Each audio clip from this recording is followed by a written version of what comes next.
Well, well, well. It is time for us to finish our conversation about the Dallas Cowboys. And we're going to continue to look at how they beat the Dallas Cowboys. And hopefully we will get to where do we go from here. Let's talk Cowboys. We're about to go live.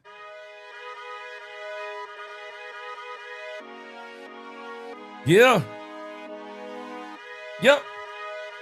We are still excited, at least I am. We are still excited about the Dallas Cowboys. It is Overreaction Monday, and matter of fact, it's Tuesday. So we will be letting this game go probably around Wednesday. But let's go. Welcome, Cowboy fans and Cowboy haters alike. I'm the G, and I'm the host of Let's Talk Cowboys, where we talk facts. As you come into this live stream, please hit that like button, subscribe, hit that notification bell so you know the next time we post another video or go live. And if you see that HYPE button, hit that HYPE button. And if you haven't become a channel member subscriber yet, please do. We have a lot of great things coming up this season. Now let's talk facts. We're going to continue on where we were today. This is the show lineup. We actually got past the shoddy presser. We actually talked about what happened. I also have an article that came into my mailbox I want us to look at. We're going to listen to Dak Prescott, Jerry Jones, CD, and talk about the CD injury. We're going to add the Tyler Booker injury to that too. CD injury, Tyler Booker injury. We're going to listen to Stephen Jones talk from today on 105.3 The Fan, and then we're going to finish it with What Now? We're going to probably try to finish this around 2:30-ish, 3 o'clock. Not going to do 6 o'clock like we did the last time. I mean, unless we were to get 1,000 people in here. Man, we got 1,000. We're going to keep rolling. But nevertheless, that's going to be the lineup for tonight. Y'all get ready. Get your coffee ready. We got a lot to talk about. Let's go.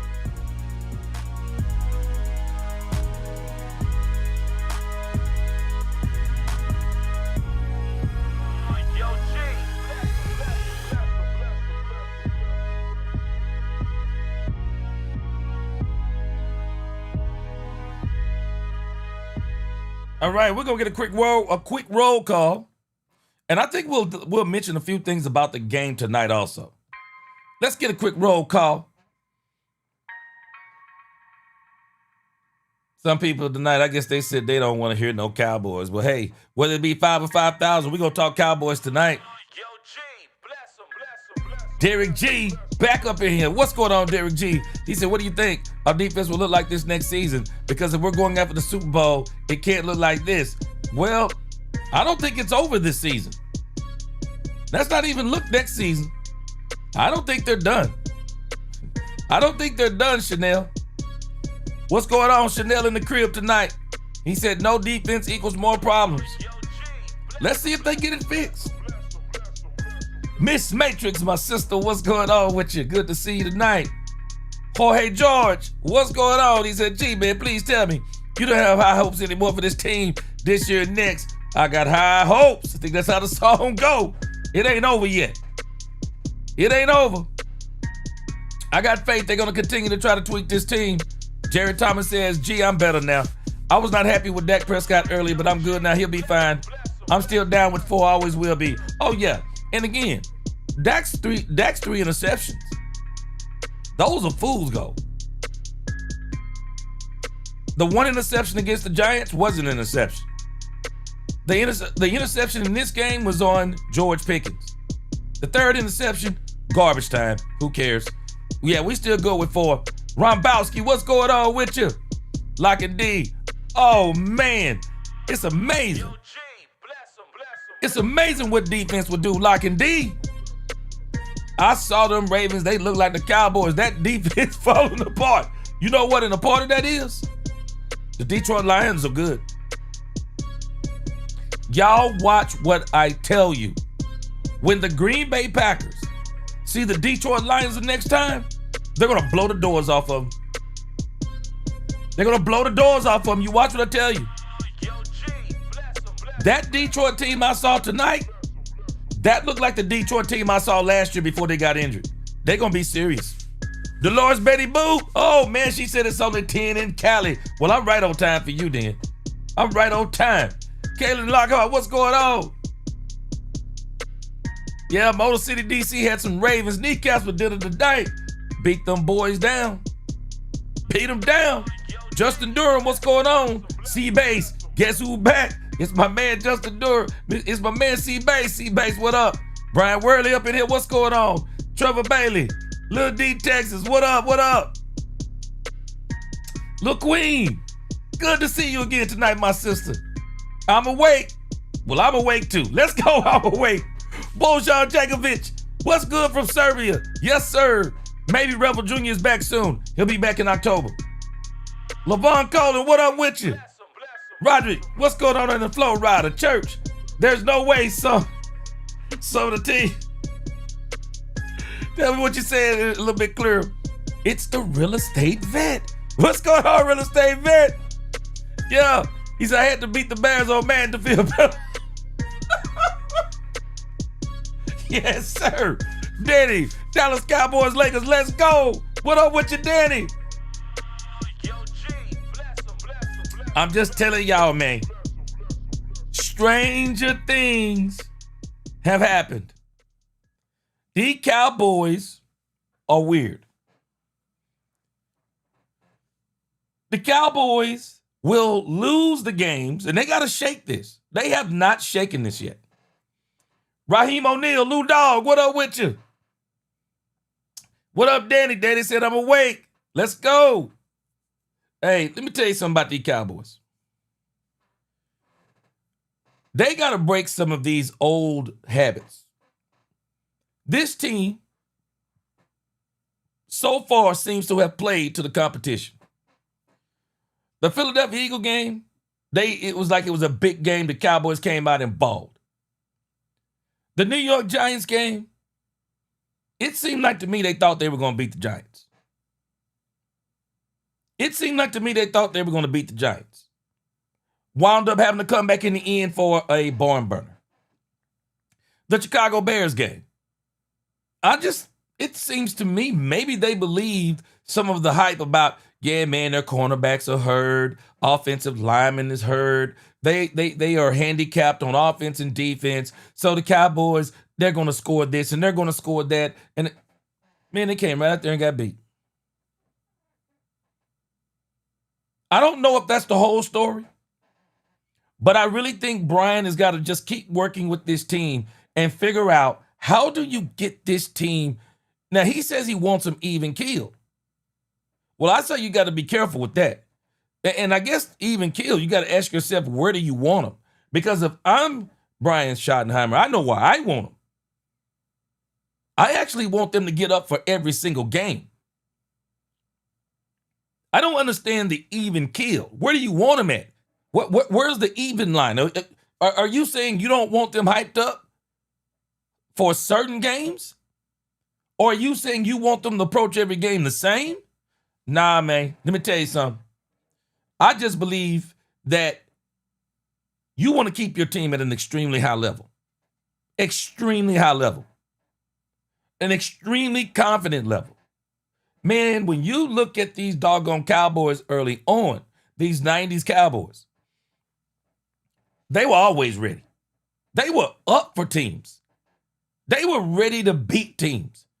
They were ready to do the thing. And I understand this whole even kill thing. But what do you mean by even kill? Where do you want them? I mean, where do you want them? You gotta. There are just certain games, and I do believe there are certain games.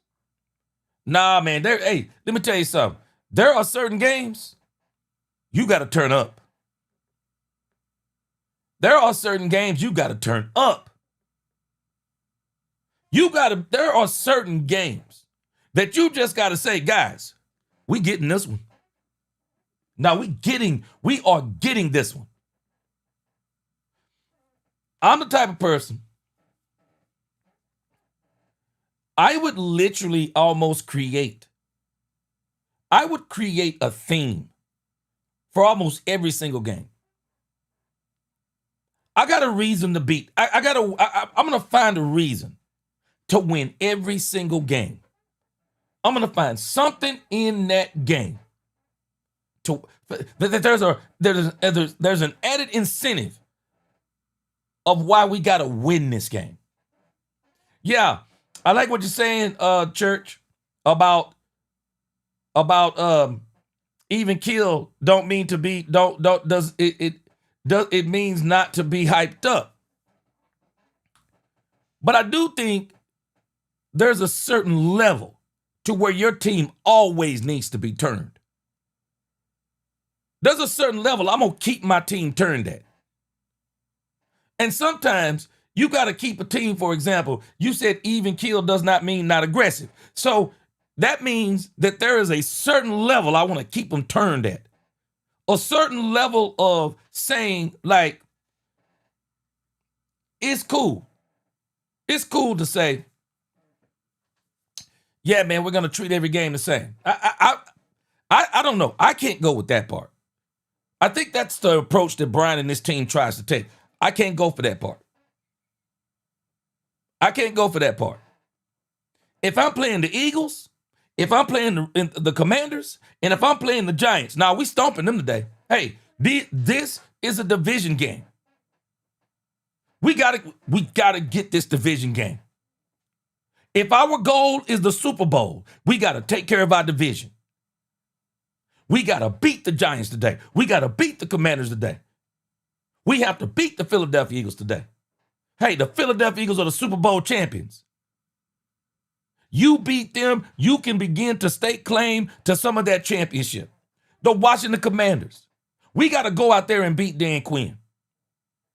Dan Quinn used to be on this team. Dan Quinn beat us last. I'm going to find a reason to keep my team at a certain level. I want to find a way to keep them always tweaked on the, let me tell you what I mean. Dan Campbell. Watch out, Dan. Notice how Dan Campbell, especially last year, it seemed like tonight he's getting back where he was last year. This looked like the team from last year before they got hurt.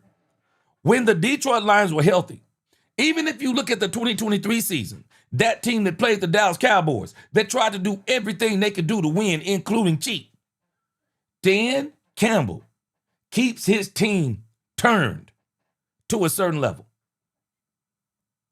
When you play a Dan Campbell team, one thing you're going to understand, them boys are coming out scratching and clawing, and they're going to even be borderline cheating if they have to. Them boys come out turned. People have to understand, everybody can't do what Bill Belichick did. Everybody wants these demeanors like Bill Belichick. You got to find your demeanor, because I don't think you can do Bill Belichick. Even though Bill Belichick was kind of even killed, but his application of how he did things was turned all the way up. Hey, do your job. This man didn't mean just do okay. This man meant perform at the maximum level. Because if not, I'll let you go. Because Bill was letting players go a year early. Bill would let players go right before they hit right before it was time to hit that contract. Bill would let them go. Now, Tom Brady afforded him to do some of that, but Tom Brady was turned too. Man, don't let nobody fool you about Tom Brady. Tom Brady was turned, man. Tom Brady stayed turned up. Talking noise, being aggressive, getting in players' face. Man, you got to get your team to a certain level of turned. And the way that they approached the Chicago game, they didn't look... I mean, man, you're talking about even keel. They look scared to me. They look scared to me. And even Brian Schottenheimer, he didn't call that game to me. He didn't call that game. I think there was some things that occurred that maybe turned that game.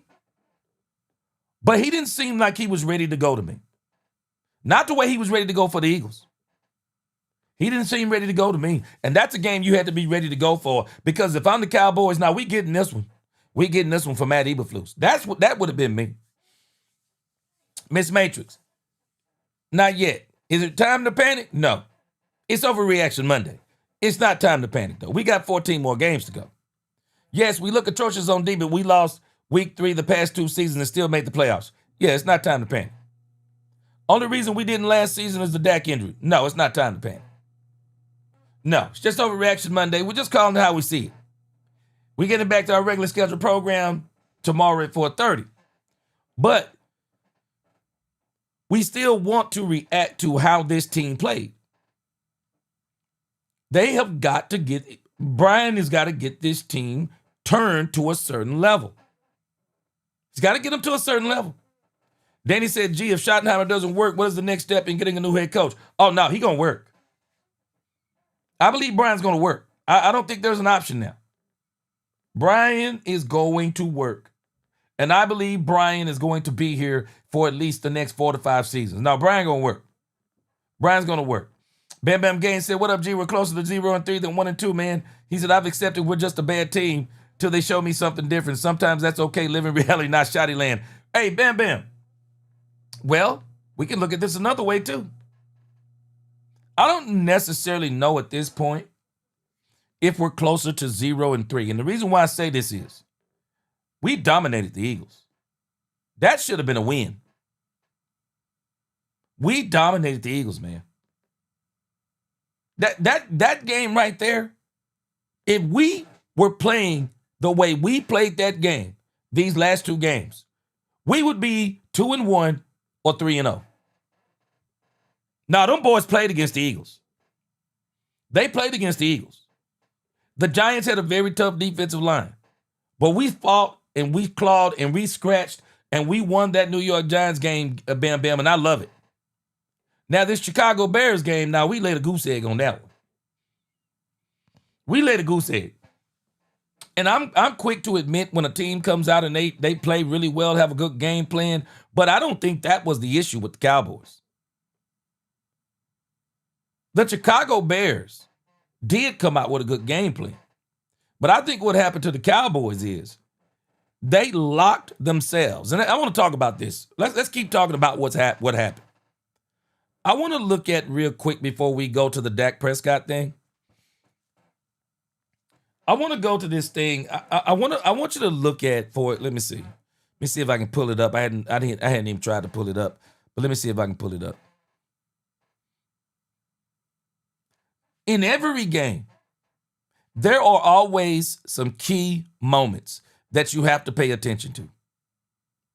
There are key moments. There are key things, key plays in a game that will flip those plays on their, those plays, they will flip a game on its ear.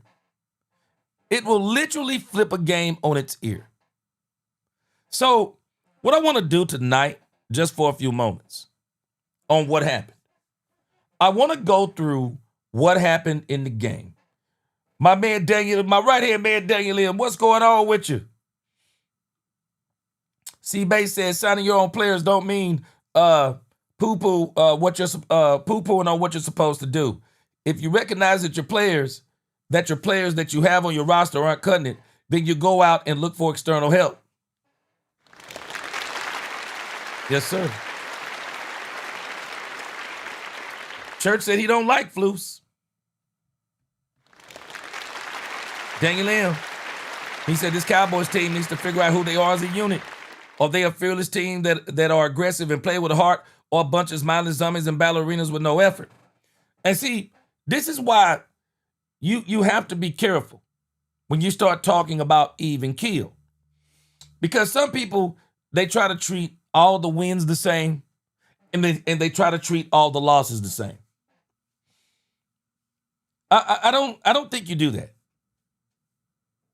And the reason why I don't think you do that is because all losses are not the same and all wins are not the same. Divisional games, you lose those. I don't care if you win every game out there. If you lose those divisional games, There is no more room for error. Conference records matter. Not only do your divisional games matter, but when you start talking about the entire NFC, losing those games versus the AFC, they carry more weight. They just carry more weight because every team in your division are all pretty much playing the same teams. So when you're playing a season, every game isn't the same. Man, you got to go into those divisional games and you got to play them like playoff. I mean, I don't know what else to tell us, but you got to play them almost like playoff games. The conference games. You got to play those with the understanding of, man, we need to win these too. The games outside of the conference, the AFC games. Yeah, you got to win those too. But those don't sting as much as losing in the conference and in the division. Those don't sting as much. Let's say you get 8 to 9 games within the division and the conference. Shoot, man, you want to go, if you got 9, you want to go, man, you hoping you go at least 7-2, 6-3. Because if you get outside the conference and you got 8 more games and you already got 6-3 or 7-2, well, if you can win 5 or either 4 of those games, you're getting double-digit wins automatically. But all games are not the same. You got to really, you got to really be strategic when in this league. The Ravens losing to the Detroit Lions tonight. It was an NFC team.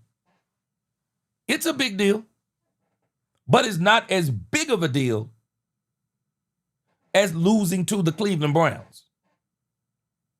Losing to teams in your division. Man, that's a huge issue. You got to be very careful about that stuff. But again, if it was me, I would always try to have my team, not overly hyped, but I would always try to find a way to give them an extra incentive on something. There's always a reason to beat every single team. That would be me. The Philadelphia Eagles was simple for me. Super Bowl champs. Let's go out here and show the world what we're made of. Let's beat them.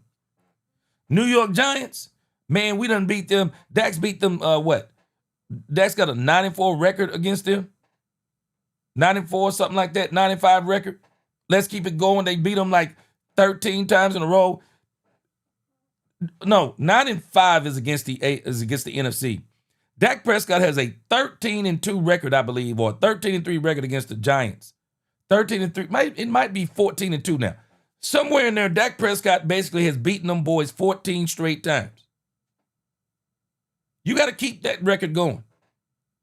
The Chicago Bears, that was an easy one. Matt Eberflus. I think what we underestimated, though, was Al Harris being one of the coaches for the Chicago Bears. And he got revenge on us. Because one of the very things that he teaches of punching the ball out is one of the things that beat us. It's crazy when you think about it.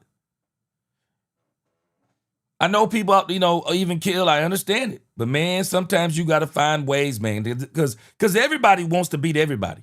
Man, you got to find ways to give your team a little extra edge. You got to find ways to do it. Because everybody's doing it. Everybody's looking for a different edge, an incentive to really get their team. Man, let's get laser focused on this.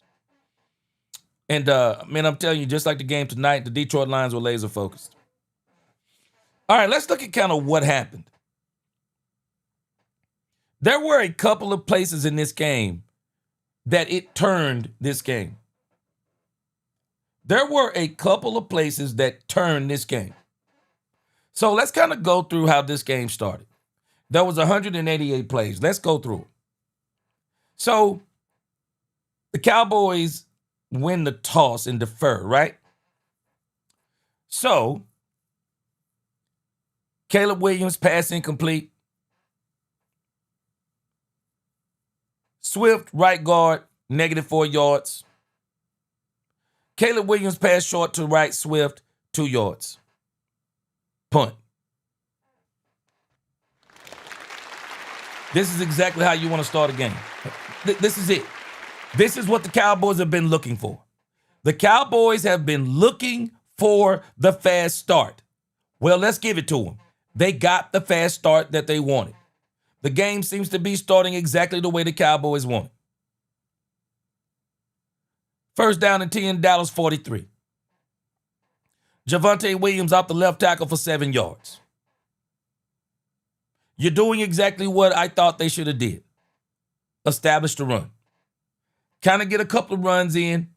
Make sure that Dak Prescott make sure the team, because, when you get that adrenaline going, you want to make sure you don't want to be overhyped, but you still want to be turned so that when those opportunities come, you can put the pedal to the metal.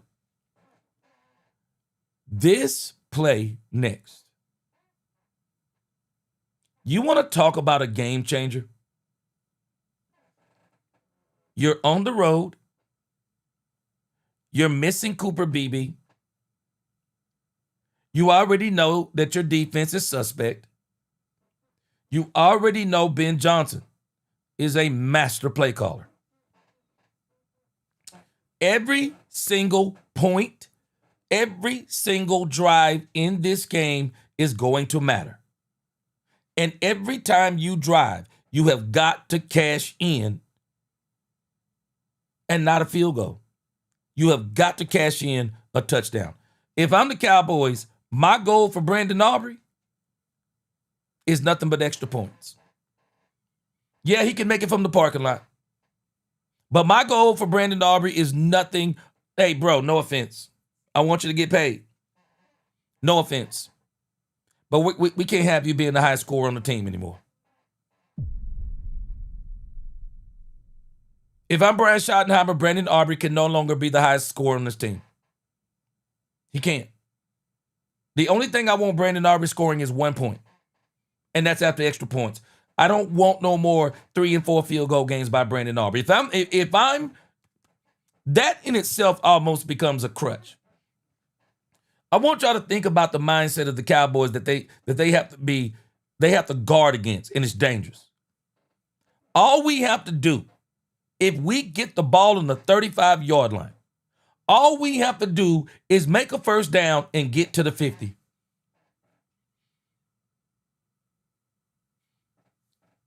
I don't want that in my mind because I will almost become reliant on that. I'll become reliant on that. You got a different mindset when you know that your kicker, if you get to the 50, that he can make it. It just creates this mindset in you of it's a security blanket. I like that security blanket, but I don't want to always go to it. But I'm saying all of that is, no, bro, you got to cash in on a touchdown. Javonte Williams to the 50 for 7 yards. Javonte Williams comes back. Left end Chicago. 22 yards to the Chicago Bears, 28. Fumbles the ball. Recovered on the Chicago 24.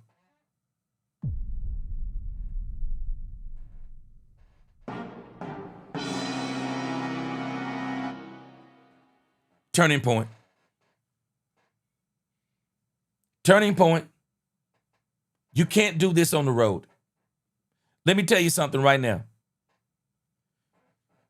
If the Cowboys punch this ball in 7-0, it's a whole different ball game, I promise you. It's a whole different ball game. One of the things that you want to do on the road, this is a game of momentum. If you can steal the momentum from the home team,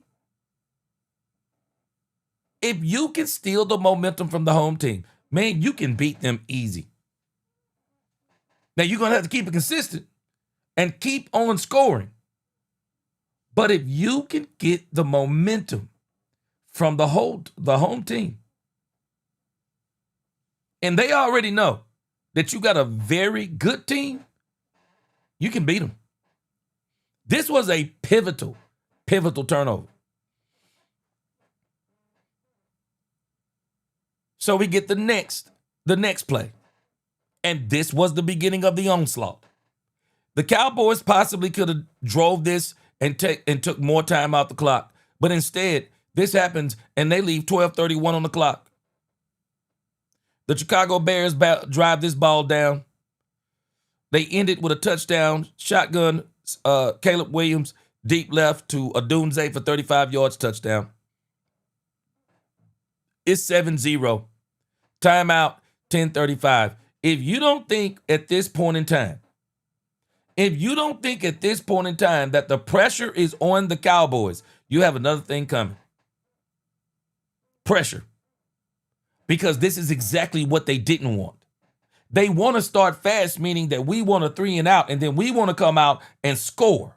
And then we get the ball first in the second half. So we come out and score, and we make this thing extremely, we put the Chicago Bears on notice that we gonna score today. That we're going to score today. So this is the Cowboys' second drive. The Cowboys pick up 9 yards on the second drive. They get this to Ferguson. Then they get 7, Javonte Williams, 7 more yards. Dak Prescott, short left, Jake Ferguson. Now, I want you to follow something that the Chicago Bears did. So the thing that we got to give the Chicago Bears credit for is that in their defense, they made sure they kept everything the Cowboys did. They wanted to make sure it was always in front of them. That's the true definition of a bend don't break defense, is that you keep everything in front of you. Nothing cheap, nothing deep. Nothing cheap, nothing deep. That's the moniker in this thing. Nothing cheap, nothing deep. The Bears, they kept the Cowboys in front of them. And they made the Cowboys earn every single touchdown, every single field goal. Now, I want to show you something that the Cowboys did to themselves, though. So when you start thinking about taking shots on a team, right?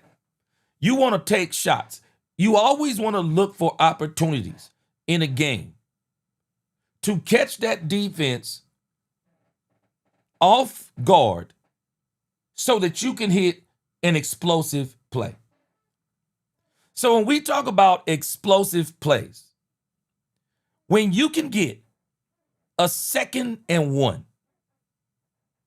when you can get a 2nd and 1, and you got Javonte Williams and you know he can run the ball, 2nd and 1 is when you really want to start thinking about, man, let's take a shot. Let's take a shot. No, forget being conservative. Let's take a shot. This is a great opportunity. It's 2nd and 1. But what do the Cowboys do? 2nd and 1, hand it to Javonte Williams. It's first down. I guess now they want to throw on first down because the Cowboys, if you look at the stats, their success rate has been really well when they throw on first down. So, of course, they get it to Jake Ferguson to the Dallas 37 for 1 yard. You might as well have ran that one. 1 yard. Then no huddle. CeeDee Lamb right in. 36 to the Dallas 36, 1 yard. Now, you ready for another turning point?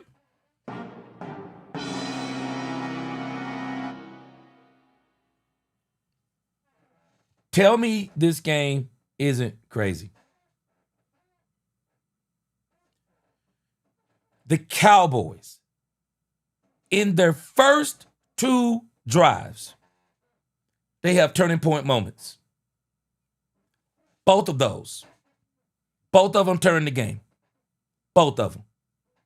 Javonte Williams not holding on to the ball, not getting that ball punched in for a touchdown, even getting a field goal.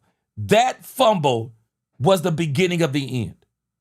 You come back on your second drive, and you within the the 4th play of the second drive,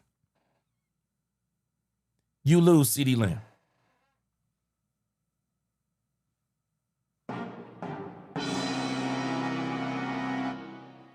So if the fumble, which you know it had to, if the fumble If the fumble didn't get your disposition down some, what do you think losing CeeDee Lamb did? I blame Brian Schottenheimer. And I know hindsight is 2020. I don't need hindsight to say what I'm about to say. There is no way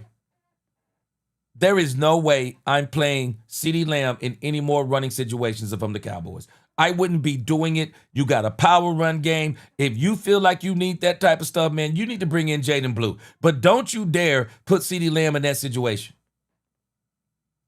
You keep CeeDee Lamb running down the field. This was a turning point. So this drive, at the end of the day, this drive ended in a field goal.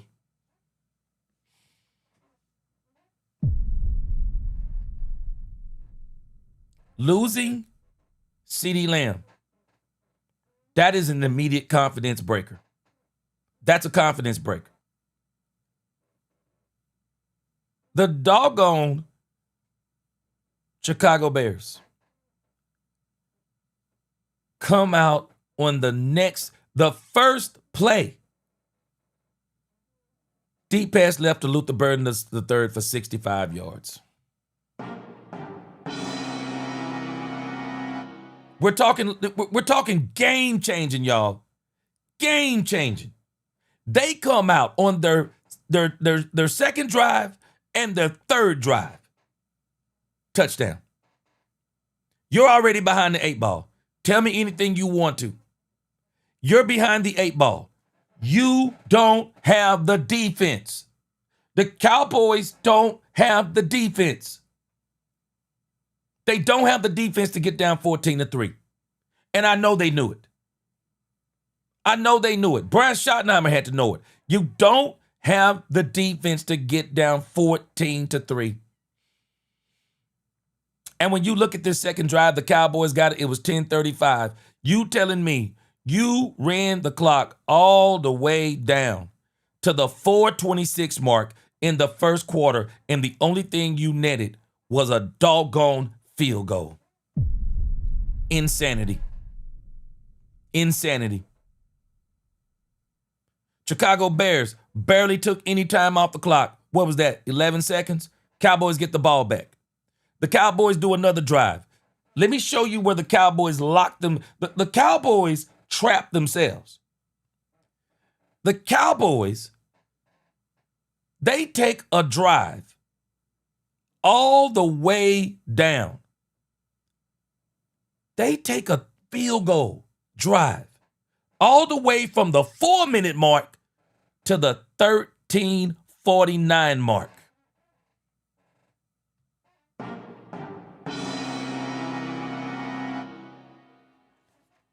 Turning point.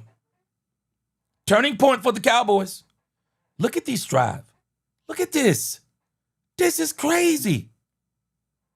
Pickens, 16. Ferguson, 6. Williams, 8. Williams, 5. Sanders, Tolbert, Ferguson, Williams. Man, let me tell you something. The Cowboys locked themselves. I don't give the Bears credit for this. The Cowboys locked themselves into a very conservative play calling. They locked themselves into a very conservative game as far as the play calling went. And so this tells me that Brian Schottenheimer, no matter what the score was, Brian Schottenheimer had a way he wanted to call the game. Straight up. Brian Schottenheimer had a way he wanted to call the game, right? Even getting down 14-6, he was still determined to call the game that he wanted to call. He was still determined to do it. He said, don't panic, it's only 14-6. Nah, bro, I'm not saying you panic. It's time to turn it up. But how do you turn it up? Hindsight is 2020, but he has to be thinking, man, don't tell me this is a game of injuries. But don't put a player in a position to get injured. There was no need to have CeeDee Lamb running the ball. It was absolutely crazy. All right, let me read these 2 super chats real quick. Appreciate you, my brother Roderick. 99 cents. Appreciate you. Lockett D. Appreciate you. So the Cowboys get the ball. The Cowboys get the ball at the 12-minute mark because the Chicago Bears, they're not using time in the first half. This is crazy to me.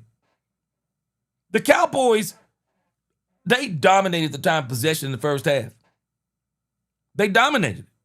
Problem is, for as much as they dominated it, they were not yielding points. They were not yielding touchdowns. They were yielding field goals. They got 2 field goals. They get the ball at the 12-minute and 9-second mark. By the time the Cowboys get the touchdown, they're at the 8-minute mark. 7:57. The Cowboys are eating up the time of possession. They get the score back to 14-14. It's a 0-0 game. Somewhere in here, at this point, the Cowboys have to be on the sideline scrambling.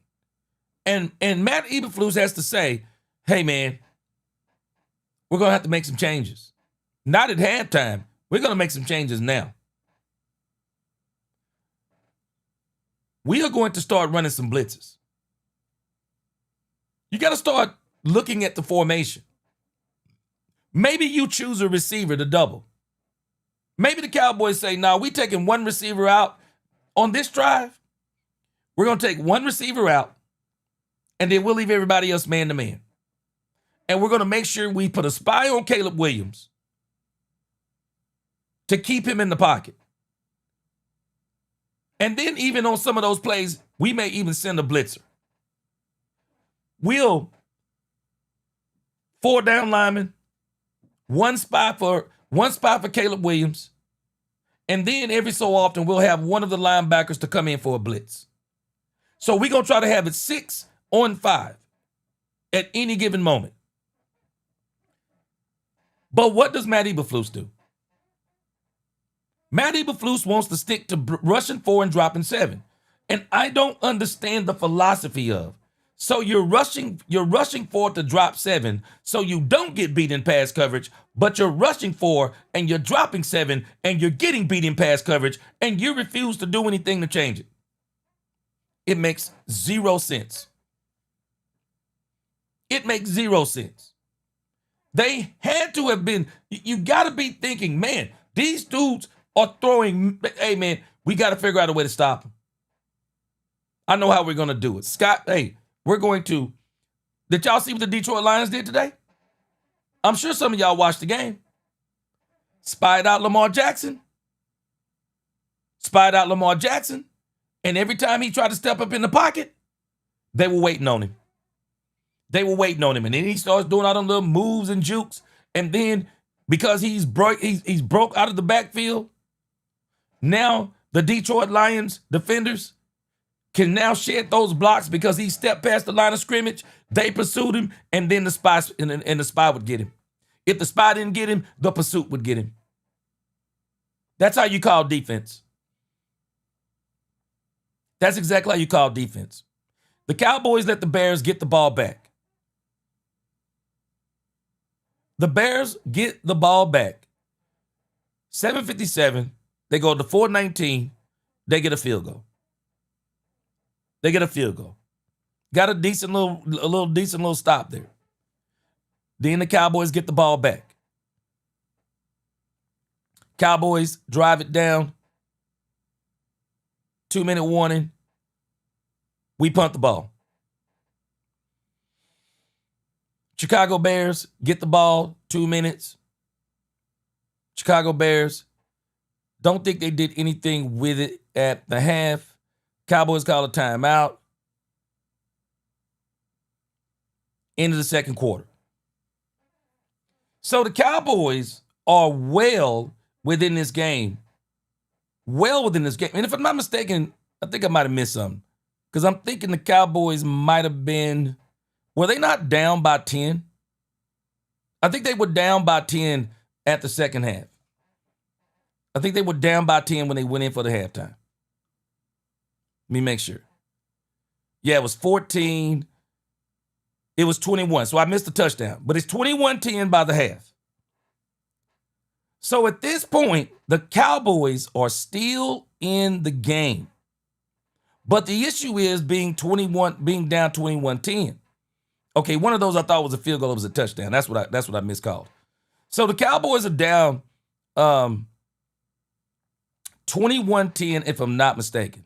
Let me make sure again. Yeah, they're down 21-10. So they got a field goal and a touchdown in the second quarter. I'm sorry. So the Cowboys are down 24-10. I missed that in my summary. They're down 24-10. So what are you going to do? 24-14. I'm sorry, it's late now. Y'all forgive me. The Cowboys are down 24-14. So what do? You come out down 24-14, second half. This drive becomes pivotal. You have got to score on this first drive. Your first drive in the second quarter, this is the very reason why you deferred. You have got to get this touchdown. The crazy part of this is that it was the Cowboys that became their own worst enemy. The Cowboys locked themselves into a certain way of playing. And the thing that the Cowboys did to handicap themselves, they refused to be aggressive. They let the Chicago Bears dictate what they called, and they kept running the ball. Brian swore I think Brian Schottenheimer basically said that we can run our way back into the game. Javonte Williams, short pass. Miles Sanders. Dak Prescott sacked. Short pass to Ferguson. Punt. The Cowboys locked themselves. I give the Chicago Bears credit that they kept everything in front of them. But the Cowboys have got to be more creative in the play calling.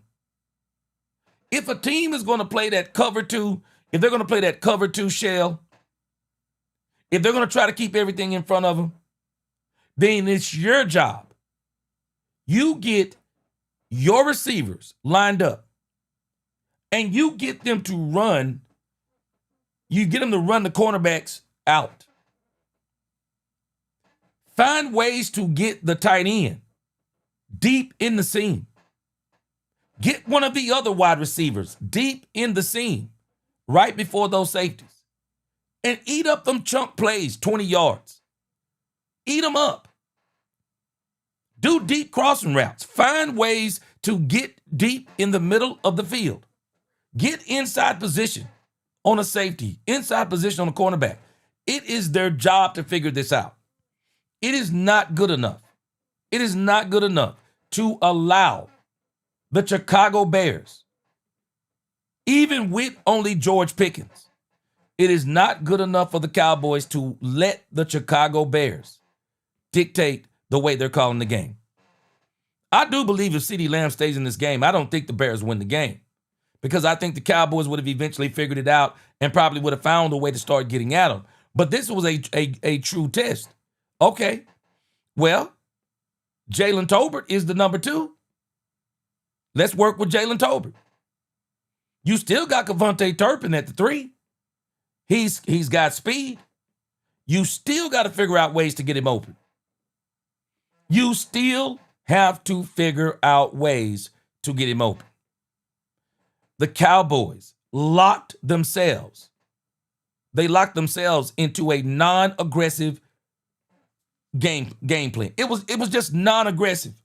No, and especially after CD, I'm sure Brian had to change up the plays. I'm still going for George Pickens. If I'm going for broke. I'm still going for George Pickens. I'm still going deep to George Pickens. But I'm going to tell you what the true backbreaker was. I'm going to show you the true backbreaker. And I know all of y'all have to agree with this. The Cowboys run the clock down to 10 minutes and 3 seconds.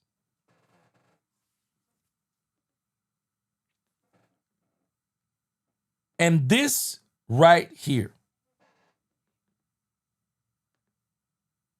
And let me see if that's the one I'm thinking about. That's the one I'm thinking about. Look at this right here. Look at all the Chicago Bears orange. The Chicago Bears did something to me that is absolutely incredible. A 19-play drive.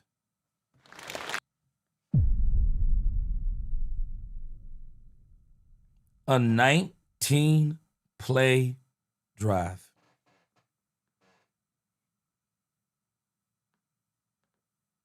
They got the ball at 10:03.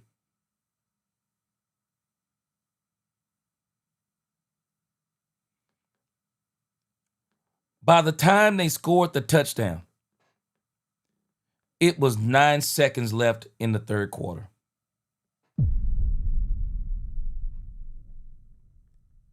How do you allow a team to run a 19-play drive?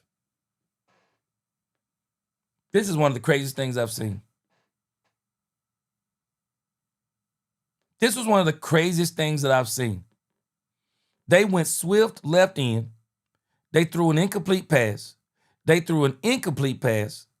Then they completed the pass. It was a third down, I believe. They completed the third down, got 12 yards. Short pass. Then, this is when it got real ugly. They went Swift, Williams, Swift, Moore, Swift, Burden, Williams, Swift.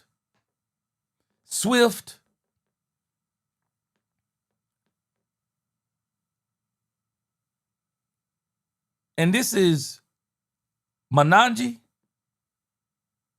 This looks like some kind of, what is this? Some kind of injury or something. You know what the crazy part is? Do y'all realize these are all runs? These are all runs. 1, 2, 3, 4, 5, 6, 7, 8, 9, 10, 11. Do what? 11 straight runs?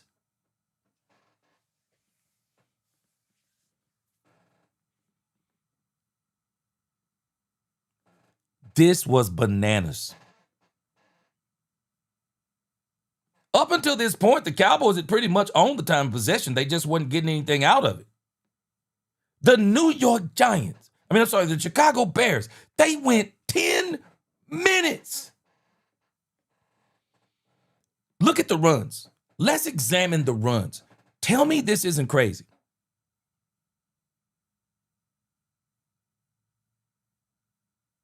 Swift, right guard. Swift, right guard.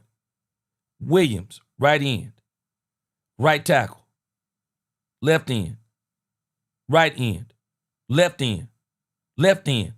Left guard. Right tackle. Right guard. They're running on the Cowboys like people were doing last year. They ran them on the edges. The majority of those runs are on the edges, on the ends. This was crazy to me. How do you allow a 19-play drive? A 19-play drive. And you telling me in 19 plays, not one time do you say, bro, they just going to beat us because we about to stack the line. Not one time do you send some kind of blitz. You just literally sit back and take this. I don't know what Brian Schottenheimer was talking about. But when somebody runs a 19-play drive on you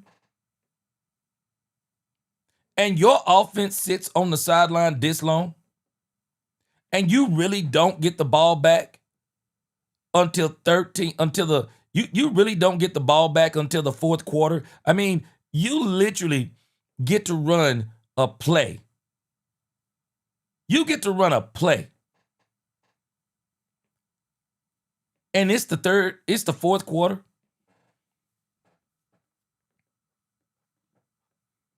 I don't know what Brian was talking about. Brian said it was only 31-14 at the beginning of the fourth. Do y'all know context is king in these games? It wasn't just 31-14. It was 31-14 after the Chicago Bears had sit your offense down for 10 minutes and just ran a demoralizing 19-play drive. Come on, Brian. I'm riding with you till the wheels fall off. Whoo, boy, the way you explain things sometimes will just make you think, matter of factly, the Cowboys is 31-14 and Dak is supposed to bring us back. What? Crazy.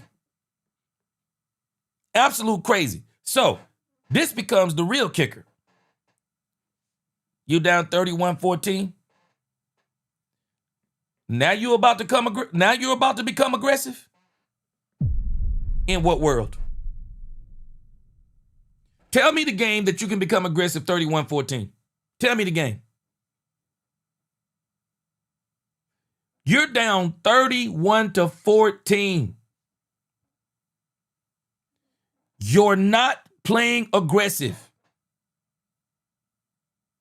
You may call yourself playing aggressive, but what you're really doing is that you're running a hurry-up offense because you're trying to catch up.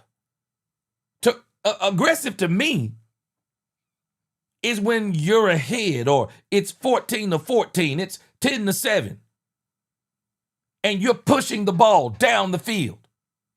But when you get down 31-14, come on, bro, I don't even call that aggressive.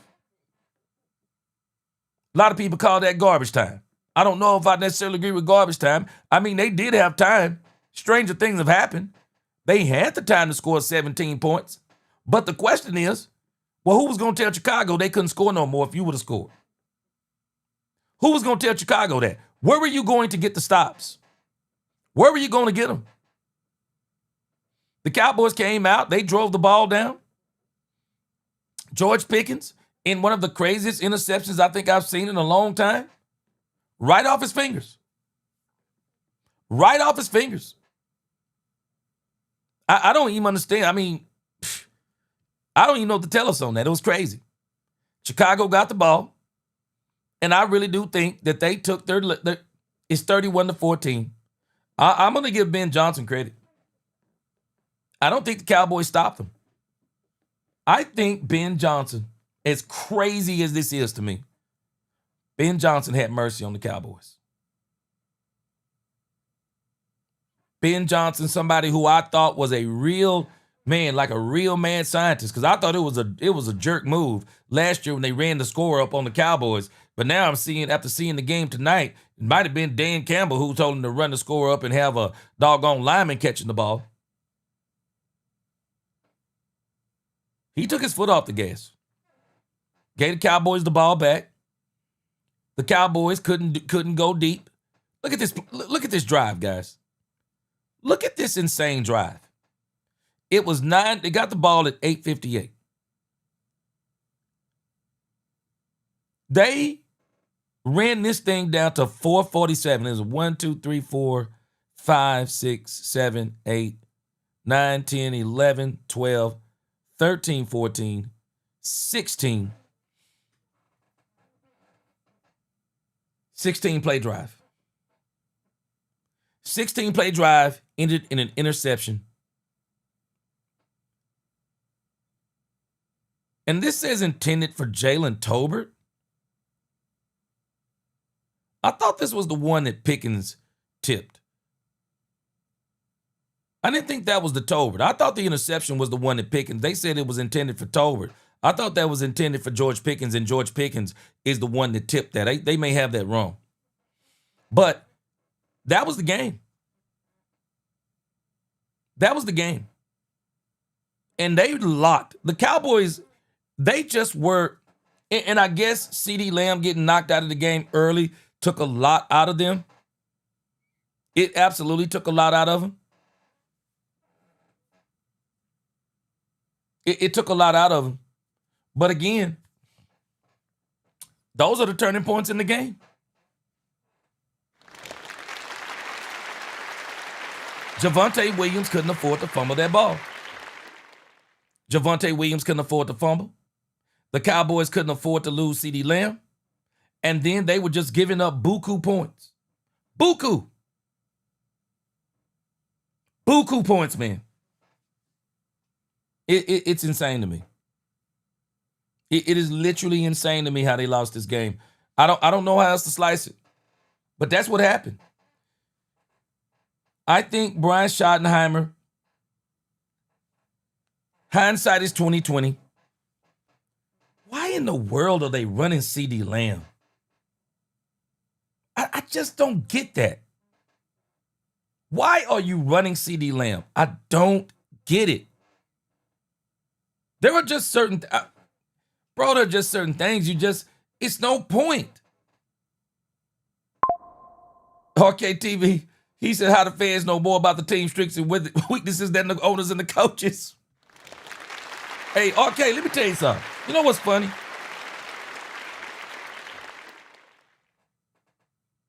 I don't think these teams sometimes see their players the way we see them. I don't. Okay, as crazy as that sounds, I don't think they see their team the way we do sometimes. Well, we're saying Malik Hooker and Donovan Wilson can't do this. Well, Brian Schottenheimer's giving them he's giving them approval. Oh yeah, we're going to turn it around because of Malik Hooker and Donovan Wilson. I'm lost. I'm lost on this, RKTV. Daniel M said, gee, also another thing to point out. He said, remember how Shotty said, we have to start out fast and be consistent. Well, in 2 games, Cowboys won the toss and deferred 2 times.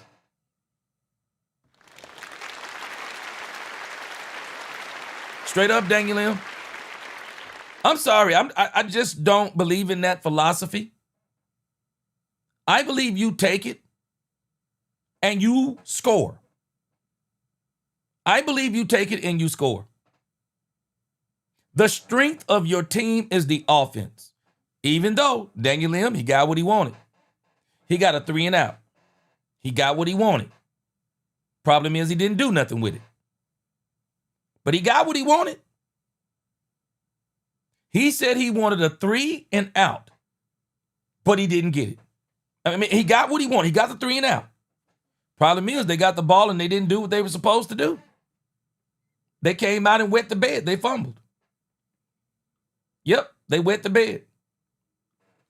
Chanel said where they have now 6 DBs on the field, usually to go along with only 1 linebacker. This was Allen's base defense on 3rd down in 2024 and has been heavily used against pass-heavy teams going back to 2020. Yes, sir. Chanel breaking down the science. I'm telling you, man, this dude got his number. He's got Dak Prescott's number. And I don't even know if it's Dak Prescott's number.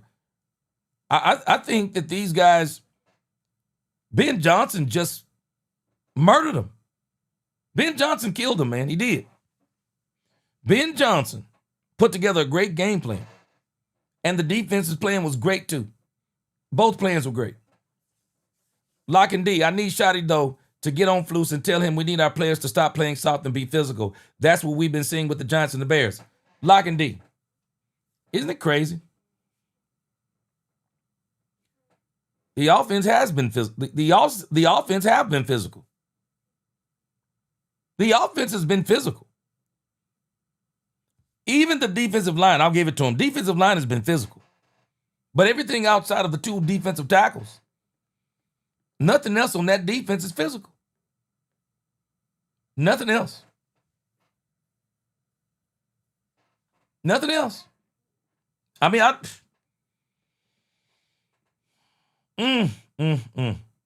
Church, Pickens' drop pass was big. Man, everything. The Cowboys locked themselves into. CeeDee Lamb changed the game plan, I believe. And then getting down early changed the game plan too. The Cowboys, I believe, anticipated that they might have to shoot out with the Bears. I believe they anticipated it. They got what they wanted in the first drive. Only problem is on their first drive, they fumbled the ball. If they get up 7-0, it might be a whole different game. And then they get field goals. And after that, it was just tragedy.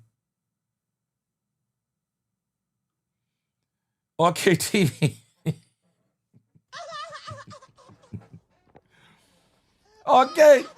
Okay, said Cowboys coaches will get outcoached by high school coaches in Dallas.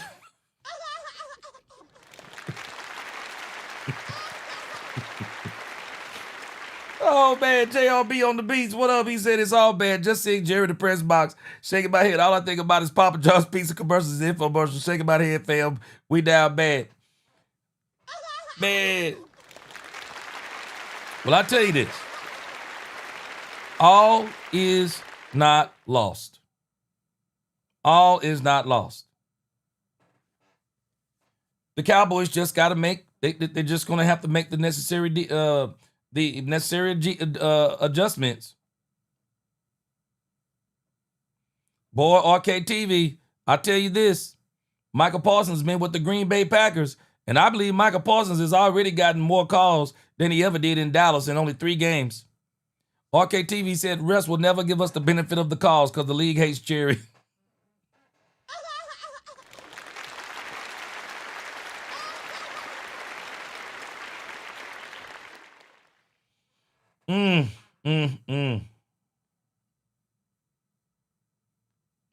Well, again, let's kind of look at something else.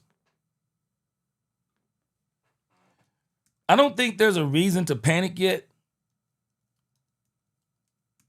And this is why I don't think there's a reason to panic. Miss Matrix bought this up. Let me see if I can pull it up.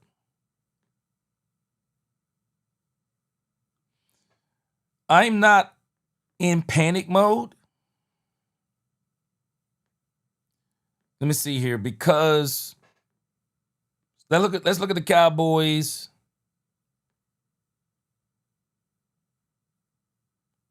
So the Cowboys in 2016.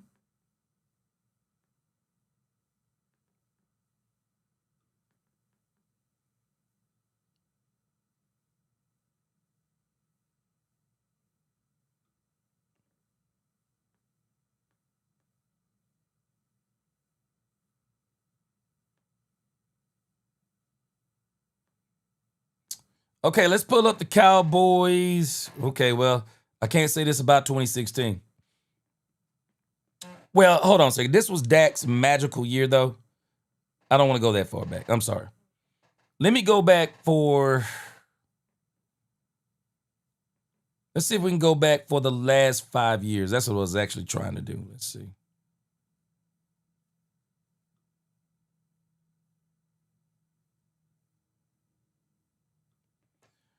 Let me see if we can look at the Cowboys. Let's see.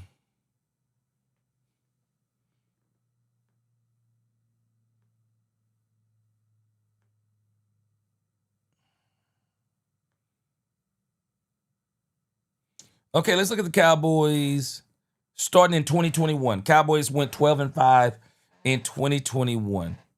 So the Cowboys went 12-5 in 2021.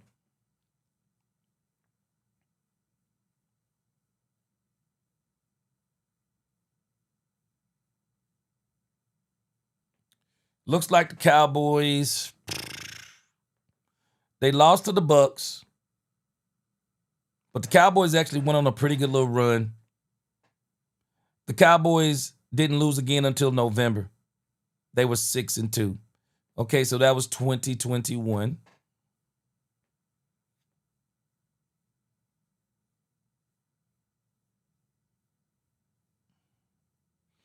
Let's go back 2022. Let's see how we started there. 2022 season. You make sure I might have pulled up the same season. That looks the same. Hold on. 2021. Okay, I guess that is the same season. Did we open up with Tampa Bay again? Guess we did. Okay, so we actually got to October the 16th before we lost to the Philadelphia Eagles.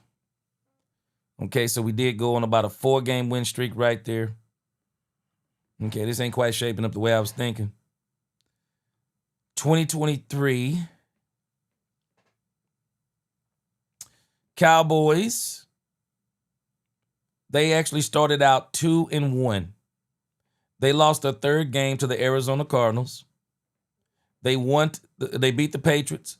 They lost to the 49ers. And then they beat the Chargers, had a bye week, and then they kind of took off. So I'm not overly worried because we're 1-2. I'm not overly worried. But I do believe that the Bears game was one that they really, really needed. I think they needed that Bears game bad because there may be some other games that may be a problem for them in the future. So you need everyone you can get. And then last year, we won, lost. We won 2, so we were 3-2. Detroit beat us. San Fran beat us. Atlanta beat us. We lost Dak Prescott. By this time, we are 4-3 or 3-4. And then after that, it was lost, 2 wins, divisional games, lost to Cincinnati, beat the Carolina Panthers, beat the Tampa Bay Buccaneers in the barn burner, and then we lost the last 2 games. All right, so I'm not in panic mode yet. It's just Overreaction Monday. But I'm not in panic mode yet. I do think the Cowboys, I do think they can turn it around, but I'm just willing if they're willing to do what it takes to turn it around. Because I really do think if they're going to turn it around, it's going to take some radical moves. Some radical moves by the Cowboys. Radical moves. Yeah, Raheem, we dominated time possession because they were scoring so quick. The Chicago Bears actually didn't get back into the time of possession thing until that third quarter, and they ran that 10-minute drive, 19 plays. That was crazy. Lock and D said Dallas needs some effort and heart on this team. They need to play as a team and stop all that internet and being on media, just focus on football. Lock and D, I think the offense is there. Their issue is the defense. And the defense is so bad. I don't know. Even if CeeDee Lamb wasn't hurt, the amount of points, this defense is so bad. It literally has this offense in a situation to where they cannot afford to kick field goals as much as we like Brandon Aubrey. And they cannot afford penalties. They've been very good with the penalties. I think it was only 4 on the last game. But here's the other part. They have to basically play mistake-free football. This defense is so bad that every turnover is a liability. Javonte Williams fumbling in the first quarter would not beat a good team. A fumble in the first quarter is not going to beat a good team because they can probably get a 3 and out. They can get a 3 and out. They can turn it into a punt, whatever the case may be. But the Cowboys defense is so bad. They are in a pressure cooker. They are in a pressure cooker. This offense literally has to be flawless. That's a scary thought, man. That's a scary thought. That you have to play flawless as an offense to win. That's a scary thought. JRB, he said, I say next year, though, we will win one last ring. I do, too. I've been saying this for a year now. I think they're getting it to 226 in 2026. I'm not ruling out the Cowboys for this year, though. I just think they're going to have to make some serious changes. And if they can make some serious changes, I think they can do something. Oak Cliff said we need misdirections and pulls. Detroit had it all in their backfield tonight. St. Brown is what CD should have been doing, not actually running the ball. Yeah. Man, I'm telling you, the dude from Detroit, boy, he picking up. Man, this dude is picking up right where Ben Johnson left off. He looked good tonight. He started last week against the Bears, and he looked good tonight. Man, doggone it. They beat the Ravens, man. Made them boys look silly.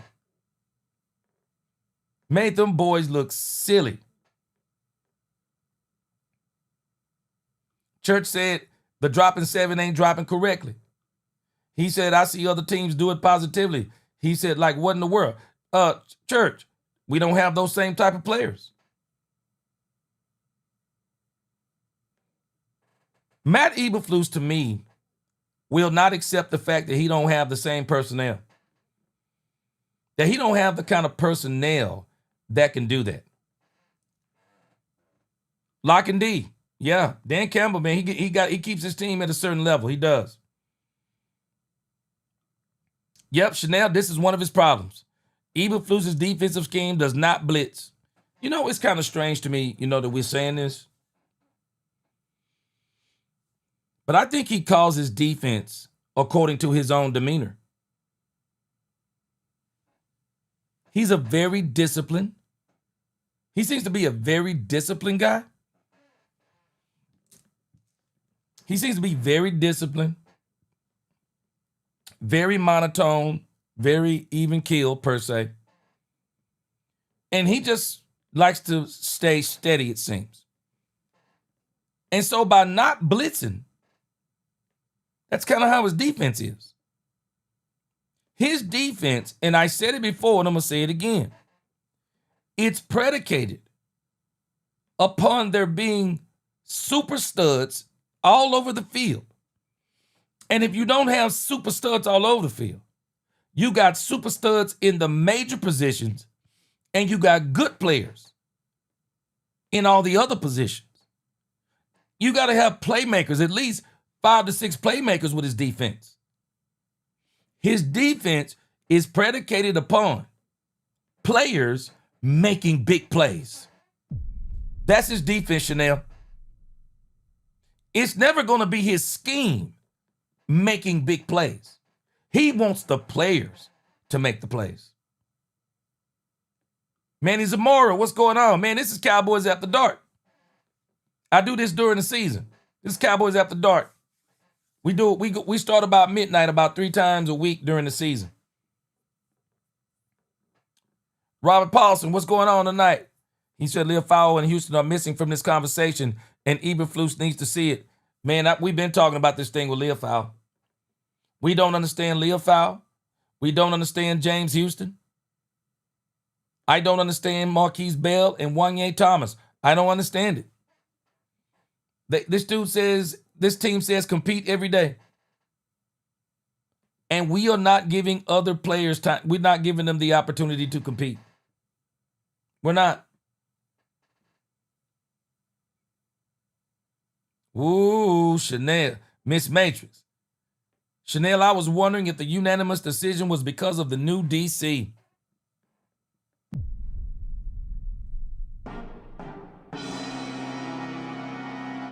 RKTV, this is where we got to start looking. Let's look at the other side of this real quick, RKTV.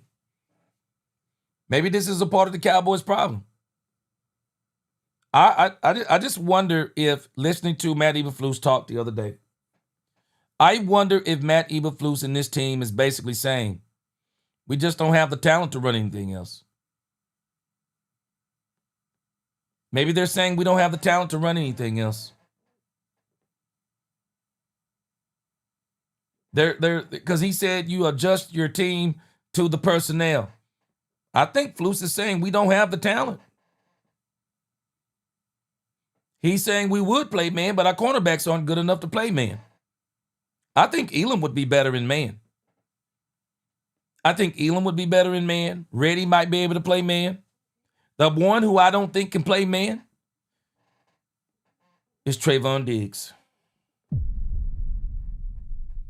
Trayvon Diggs ain't right. I don't know what's going on, but Trayvon Diggs don't seem to be right. They're not right. I don't know what's going on. They're not right. They're not right. I don't know what else to tell us. Appreciate you, Robert Paulson. C-Bay said you can't play scared or precautionary. You have to be adaptive. You have to improvise. You have to overcome on the fly. Eberflus is not making those active adjustments, and it ticks me off. C-Base.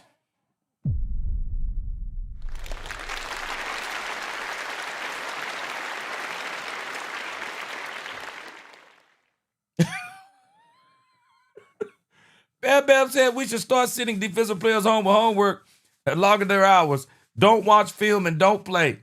Man, I just don't understand, man. I was asking the core media tonight.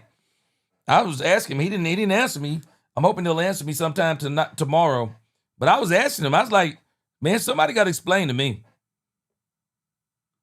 How can you get any simpler than zone? I thought the whole point of zone was to not let players get behind you. I thought that was the whole point, to not let defenses get behind you. I thought that was the point of a zone. So how do we keep allowing teams to get behind us running zone? I'm confused. All right, let's listen to Dak Prescott.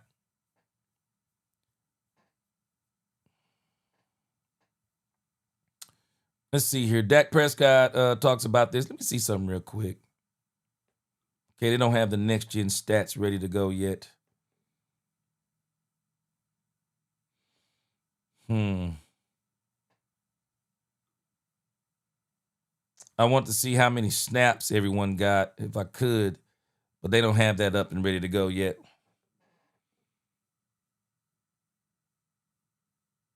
Okay, wait a minute. Yeah, they do. Let's see. Now they got them up. Man, this is crazy when you look at this. Hey, Cowboys can tell me anything they want to. You ain't winning games with Jake Ferguson getting 14 targets, 13 receptions. It ain't happening. He had 28 routes, 14 targets, 13 receptions. It ain't happening. You're not beating teams. You're not beating teams like this.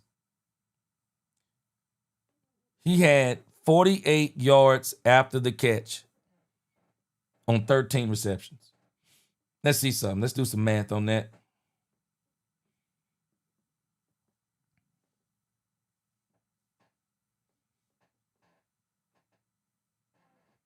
So this is the yards after the catch.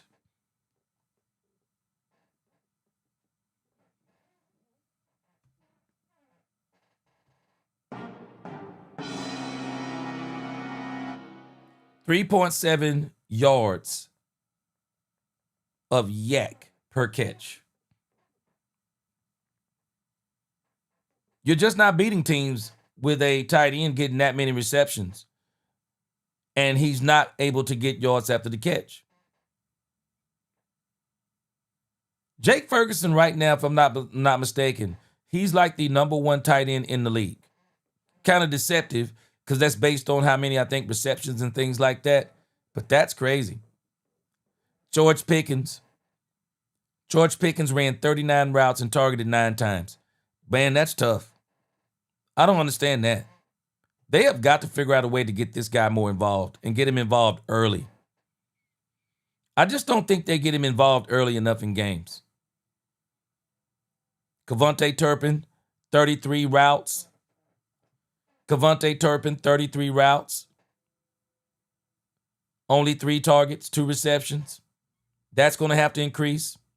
Jalen Tolbert, 42 routes, 6 targets, and 3 receptions. That's crazy to me. Ryan Flanoy, 18 routes, 3 targets, and 2 receptions.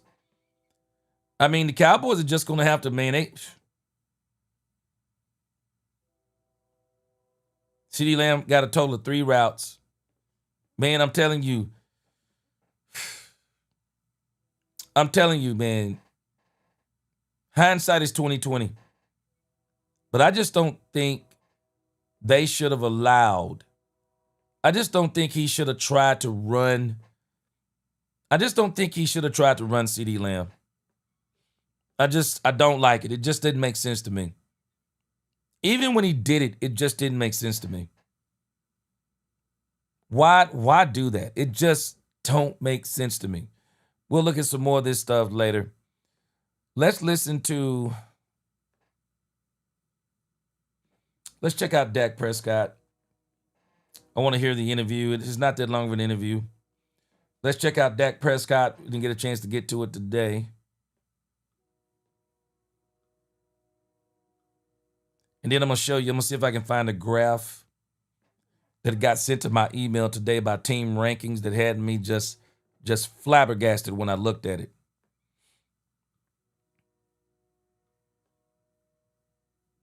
All right, let's check out let's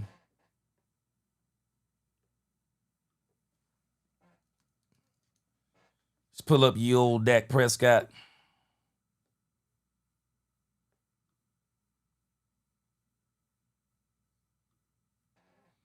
But boy, I'm telling you, I got this thing in the mail today, boy. Y'all gonna roll on this. Boy, you want to talk about. All right, we got something else. We got something else that just came down. And we're gonna look at that tonight too. It is Cowboys After Dark, so we can kind of do what we want to do. Michael Irvin reacted to CeeDee Lamb. Can't wait to watch it. So we'll hear Dak Prescott real quick first.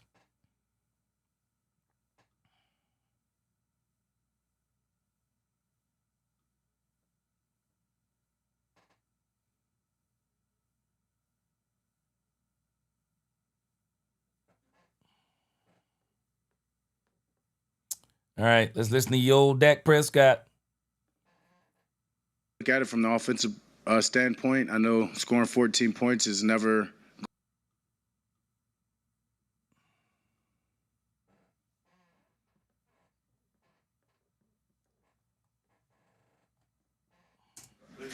Prior to the last time, how do you explain performance like this? It's hard to right now, honestly. I've got to go look at it from the offensive standpoint. I know scoring 14 points is never going to be okay. Dang sure not with this offense, this unit, the team, the players that we have. CeeDee Lamb was knocked out on the second drive of the game. It's understandable. I mean, it changed up the whole game plan. But again, I know hindsight is 2020, but I didn't like the call. It was crazy to me. And six of those were field goals. So not acceptable, not to our standard, not anywhere in what we believe in and what we're capable of doing. And got away quick and had a chance right there to cut it back to 10 and had a turnover in the red zone. That's unacceptable. How much did losing Lamb hurt you guys and affect the way they cover Pickens? I mean, obviously, you lose a player like CeeDee, it hurts, and it's hard to substitute that. When you've got the players that we've got, we're wondering anyways how teams are going to play us. So then when you lose a guy like that, maybe it made their game plan a lot easier from their standpoint to, double George, Cloud George, what they did early. He was still able to make some plays. But yeah, you can't. It's tough. It's tough to win a game when you lose a player like CeeDee, for sure. Dak, Patrick Walker, DallasCowboys.com. What has to be the message coming off of a game like this where you feel as if you weren't sufficient in either of the main categories against this team?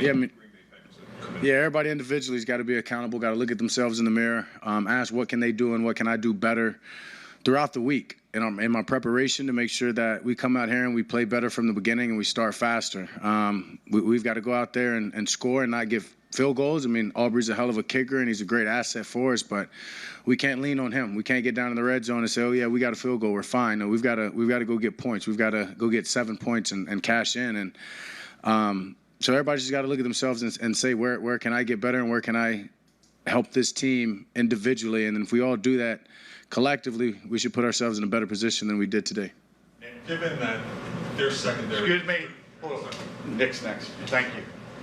Nick Egan, DallasCowboys.com. Ferguson had 14 targets, 13 catches. Was that what Chicago was kind of given, or is that sort of the game plan to go in and try to give him the ball? No, it's definitely what they were given. We're never mad if Ferg's going to have that many targets. Obviously, we'd want to win the game. But when you've got guys like George and CD out there, we're expecting them to, give us cloud, to double those guys on the outside, and it's going to take Ferg winning inside. And he did that for the most part. We just weren't able to cash in. We weren't able to score touchdowns, and they were on the other side. Do you understand the decision at the end to put in Joe? Or, I mean, you've told us before you want every rep. But... Yeah, for sure. I mean, obviously, I want every rep. Never happy about getting pulled out, but, you've got to be realistic and professional, understanding that where the game was, I had a chance right there, as I said, to go score in the red zone, and we didn't. And at that point, it was, 3-score game with 2 minutes left. And it's a young season. As hard-headed as I am, and I want. Man, I got to really give Dak Prescott credit. George Pickens, the tip off the fingers. I'm just not blaming Dak Prescott for that garbage time interception. Come on, bro. You going to cut it to 10? Man, that game was that game was well. I just think it was well out of hand. But I get what he's doing, falling on the sword. But that's tough. That's tough. And I do think also, as as Dak Prescott keeps talking about accountability and all of these things and everybody pulling together collectively, man, some of this stuff, man, bro, man, just gonna have to admit, they got to put these guys in a better situation. They got to put these guys in better positions to win. They just got to put these guys in better positions to succeed. And some of it, they're not doing it. But again, I will give it to them. I will give them this. The interception. No, CD Lamb going out. Yeah, that's a game changer. That's a game changer. Now, I think where Brian Schottenheimer's got to get better is by halftime, bro. That happened way in the first quarter. Man, by halftime, bro, you got to come out with a plan. And this team is too talented. I hope going forward, and they get CeeDee Lamb back, they don't need to be talking about we're taking what they give us. Man, you got to just take it. The offense is too good. You got to take some things too. Sometimes you just can't take what they give you. Sometimes you got to take it. Man, we want George Pickens deep. We're getting it. We're getting it. Let's design. What play design do we have that can isolate George Pickens? Let's let him outrun the cornerback and get him in a situation to where he can skywalk over the safety. Man, we gotta be aggressive too. Because just taking what people give you, that's not aggressive. It's not. I want to get out there and get every rep. Those guys are 10 off in the rush, right? And I want to stay healthy and want to be healthy, and I'm sure that was a big part of that decision there. Yeah. So, yeah, I understood it. Okay. Just given their secondary came in, they were pretty banged up, no Cam Johnson, no Carter Ford, and just given that, how surprised were you that you weren't able to get more shots down the field? I mean, they were dropping. They were getting a lot of depth that allowed for underneath throws, which we got. We've just got to be able to stay on the field, convert third downs, not put ourselves in some of those 3rd and 7 plus. Obviously, that plays to their benefit. But when you lose a guy like CD for one, and they can play as soft as they want because, just keeping everything in front of them, it's always going to be tough. Calvin Watkins, considering what happened last week. Yeah, they actually did something that the Cowboys couldn't manage to do. They couldn't manage to keep the doggone Chicago Bears in front of them. But the Chicago Bears managed to keep the Dallas Cowboys in front of them with a prolific quarterback and offense. Those things are different, honestly. I'm surprised about CD that really couldn't get going offensively. Yeah, I was definitely surprised. As I said, we got to go down there and cash in the red zone. Penalties right there, false starts, things like that. Hurt us, pushed us back there. They scored, right? They scored to go up, and then we get the ball back with a little bit of time left in the end of the first half, and right, we don't convert like we did in the end of last game, right, to give ourselves a chance to kick a field goal, and then we come out and 3 and out, or maybe we got one first down there, and at the start of the second drive, and then you look up and the game's pulling away from you, and that's tough when you're playing an offense that looked like they're getting hot right there. They've got playmakers and they're making plays, and we weren't able to get them off the field. It's tough as a unit. It's tough to play complementary football together, and it's just tough. It's tough when you've got to be one-dimensional on offense. I apologize if you were asked this earlier, but on the fumble, did you think that it was clean? I don't know if he got both feet in. I honestly, I was so far behind the play. I was sticking a finger up thinking that it was a big play and then wasn't even sure of what happened. And honestly, still haven't. I haven't seen the play necessarily. I don't even know how it went down. I have no idea.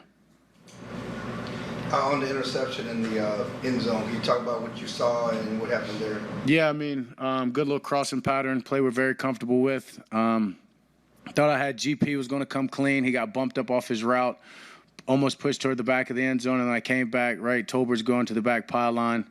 Had a guy in my face, didn't step into it, threw it well short, and probably one of the easiest interceptions of that guy's career. Just got to step into that. And on fourth down, it's a throw that I probably would try, like normally you're making over the top, and I was not trying to throw it out the back of the end zone and left it way short, and easy interception.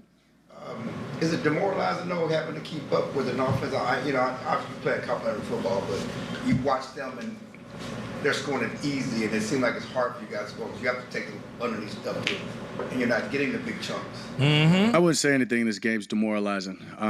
It's hard, it's frustrating, but I love that. That's what life's about. Is adversity, fighting back, being not being in the best position and trusting yourself and trusting others around you. And I think just as a team, we've got to be better in that position. We've got to be better when things get hard. I'm not going to get overwhelmed that, it doesn't seem like we can stop them. I believe in our offense, and I don't think people can stop us. And I think you can even go back and look at these possessions. We stopped ourselves, whether it be interceptions, right? Whether off the hands or my interception late or the fumble early. I don't know if they've done a lot to stop us, honestly, and that's what's frustrating. It's not looking at the other side and being down that they're not getting stops. It's more of we're biting ourselves and we're kicking ourselves, and that's the reason that we're not converting to touchdowns. It's the reason that we're not getting first downs, and so it's got to start there. And that's why I said everybody's got to look in the mirror and say, how can I be better? Because I know we're capable of scoring, and if we've got to score like it is last week, we're going to do that. I don't get to play defense, and that's not how this game works. And the guys on offense don't. We've got to play offense to the best of our ability, regardless. All righty, thank you. Thank you.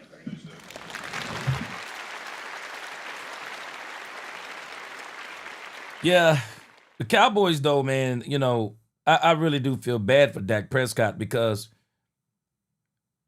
it is not his fault in these 3 games they're 1-2. Dak Prescott has went out there and played well. I thought he played well this last game. But I think that Brian Schottenheimer put in his brain that he was going to run the ball, especially after the CeeDee Lamb injury. He put in his mind he was going to try to run this thing and try to get the Cowboys, run the clock off, keep the Chicago Bears off the field, leave his defense on the sideline, hoping that his team was going to just long drives, score touchdowns, and maybe get a stop here and there, and then they could get up on the Chicago Bears. But what they didn't anticipate was the Bears scoring 3 touchdowns in the first half. They didn't anticipate. They didn't anticipate CeeDee Lamb going down. So, man, it was tough all over for the Cowboys. So let me show you something that I got in my email, and I was kind of laughing when I got this today. So team rankings dropped this in my email, and I was tripping when I saw this. So this is what they have down for the Cowboys. Dallas Cowboys predictions update. This is going to go up and down every single week. Tomorrow, the power rankings are going to be crazy. The Cowboys, I predict tomorrow in most power rankings will be somewhere around 28 or 27. But they said after losing to the Chicago Bears 31-14 yesterday, Dallas is now projected to finish the regular season 7-10.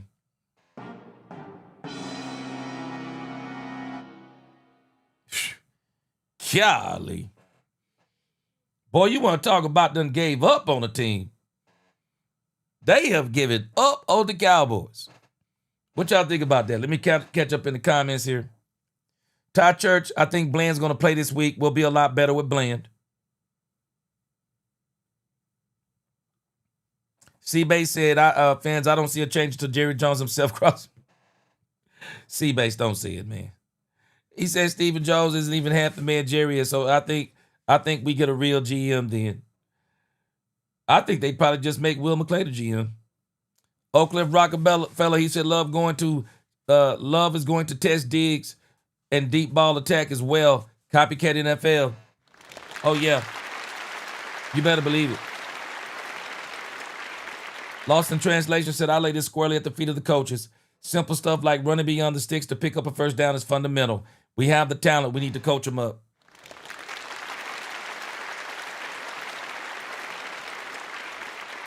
RKTV, you just said a mouthful, bro. I hope when we finally get healthy, we are not eliminated by the win-loss factor. Yeah.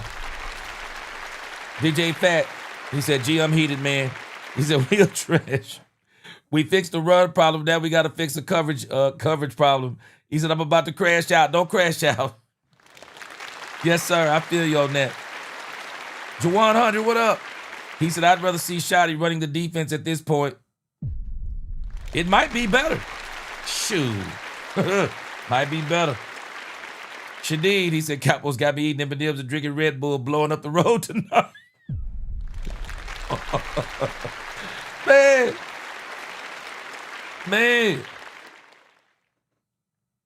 Man. Hey, it's 14 more games to go. I believe the Cowboys may surprise us. They may come out against Green Bay and they look exactly like they looked against the Philadelphia Eagles. Maybe they overlooked the Bears. And again, we can't discount the fact that CeeDee Lamb got hurt. I do believe if CeeDee Lamb don't get hurt, I think we win. Big Brambowski, he said, ready to go, Fergie. Man, you want to talk about some terrible run after the catch, bro. Big Brambowski said, way to go, Jura and Steven, making him in the top 10 highest paid tight ends. Dak, throw him the ball. Dagger said, gee, other guys have to step up now with Lamb out. You know,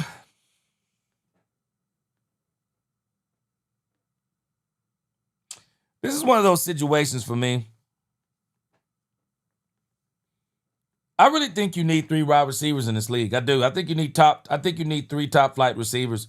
I think you need 2 number 1s and a 2. I don't think 3 number 2s. I don't think 2 number 2s and a 3. I just don't know if it's good enough. And if you do have a third guy, he's got to be some kind of specialty guy. Maybe he's super fast and he's your deep ball threat. I think Avonte Turpin is supposed to be playing that role. It didn't work out though. Boy, DJ Fat. He said George Pickens just making the Steelers look right. Shaking my head, he better step his game up too. Yeah.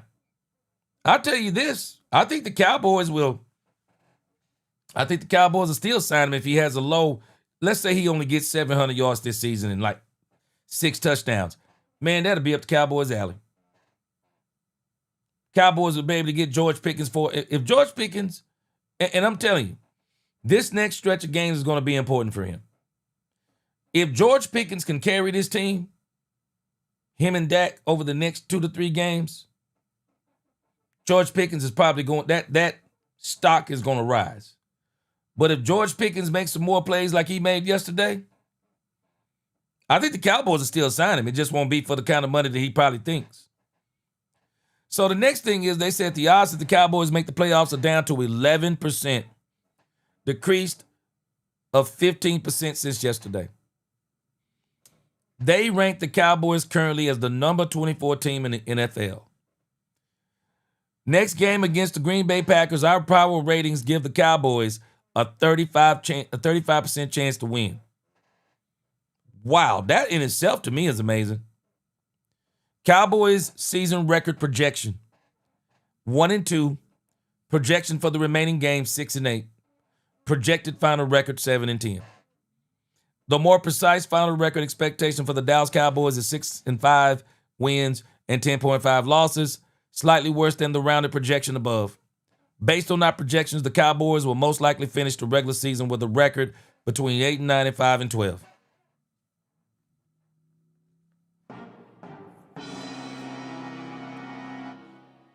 Now, I'm going to tell you something that's crazy about this.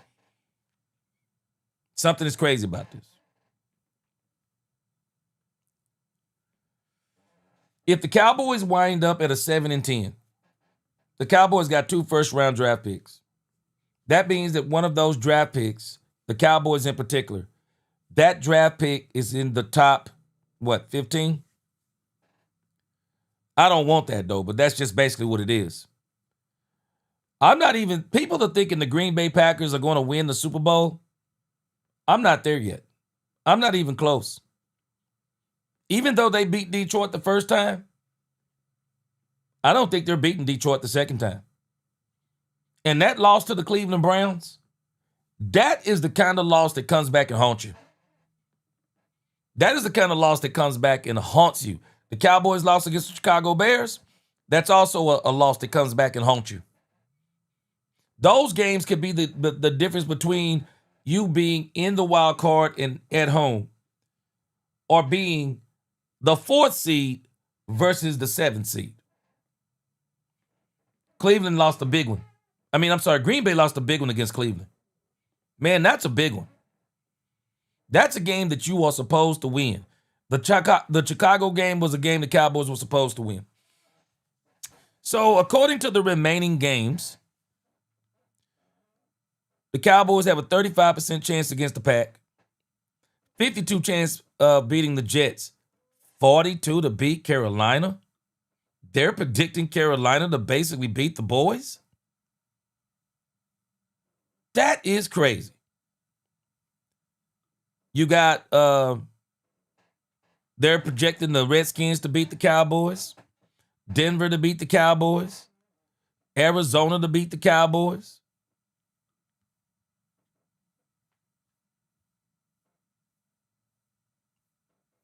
Come on, scroll up. Okay. They are projecting the Cowboys to beat the Raiders, the Eagles the second time. No, the Raiders is a loss too. The Eagles a loss. 36% chance to beat the Chiefs. 23% chance to beat the Lions.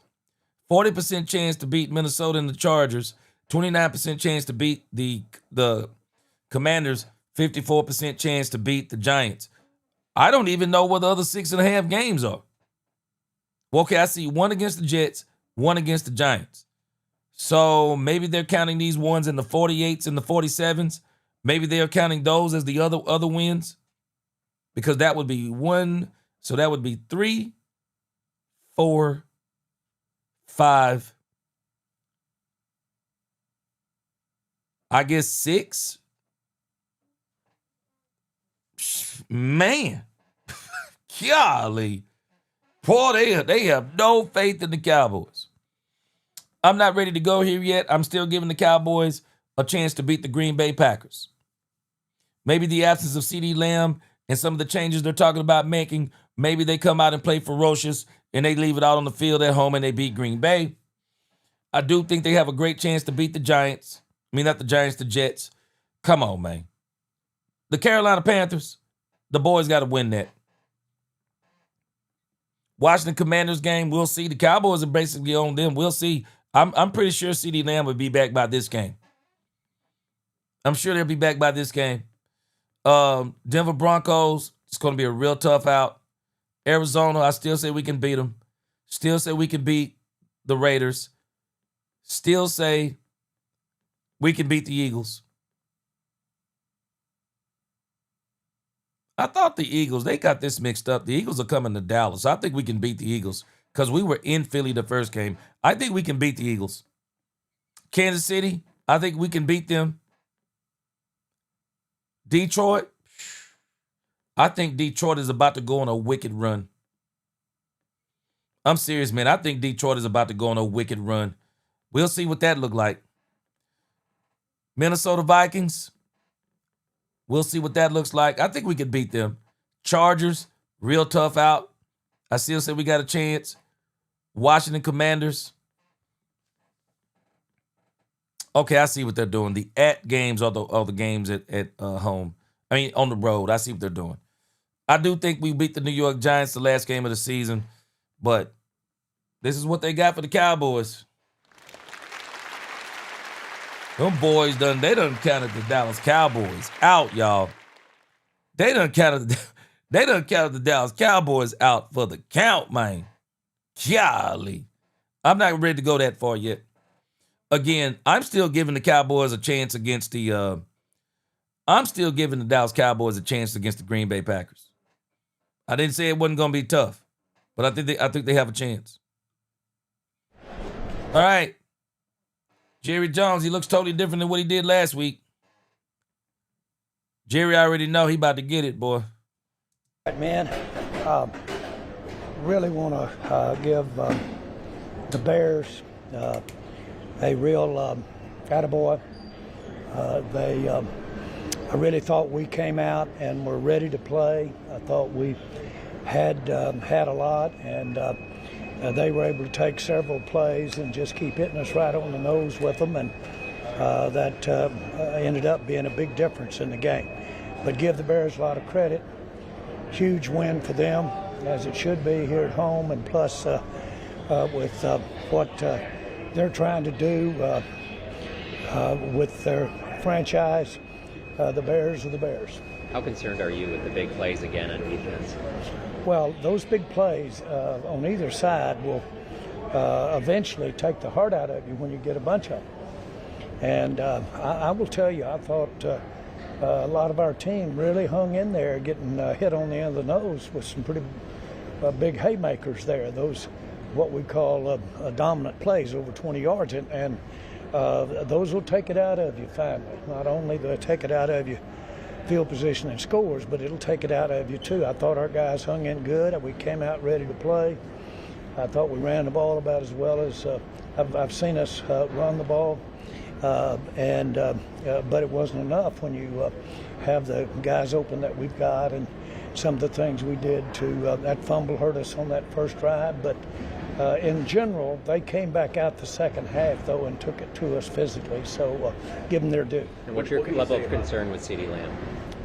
I talked to him. He felt good about it, really did. And I just talked to him just a second ago, and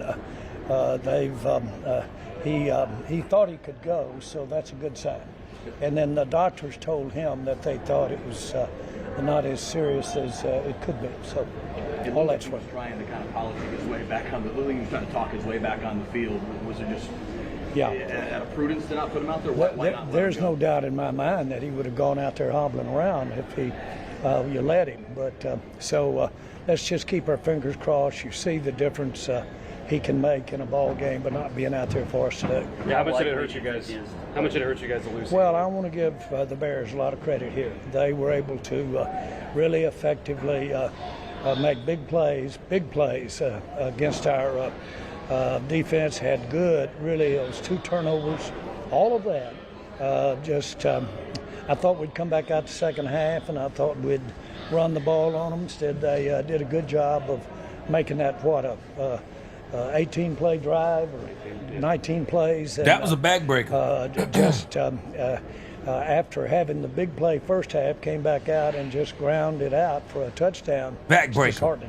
Jerry, after the Micah trade, you talked about the assets you acquired with the draft picks, how you could use those this year. With what you've seen in these first 3 games, are you feeling like you might need to use that capital?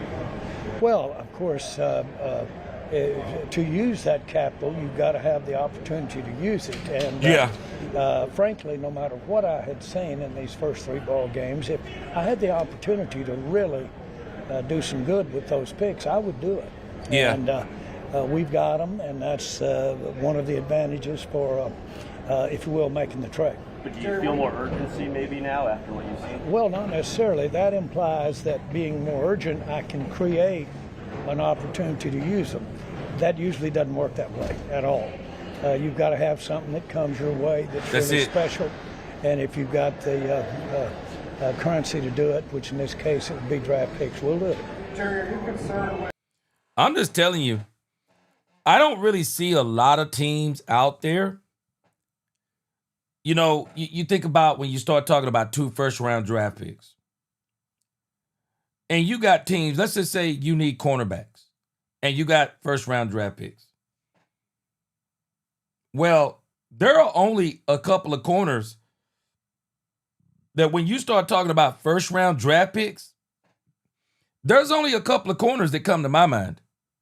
There is only a couple of corners that come to my mind. Gardner and Patrick Surtain II. That's it for me. I'm not even thinking about any other wide receivers. I'm not thinking about any other ones. Because the rest of them aren't worth first-round draft picks. If I'm going to get me a corner for a first-round draft pick, bro, he's going to be a shutdown. And the other crazy part is the Jets aren't coming off Gardner. The Texans aren't coming off Derek Stingley. The Panthers aren't coming off J.C. Horn. Don't want Jalen Ramsey. Not for no first rounder.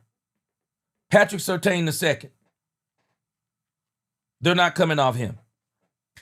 Those, you talk about first round draft picks, that's it.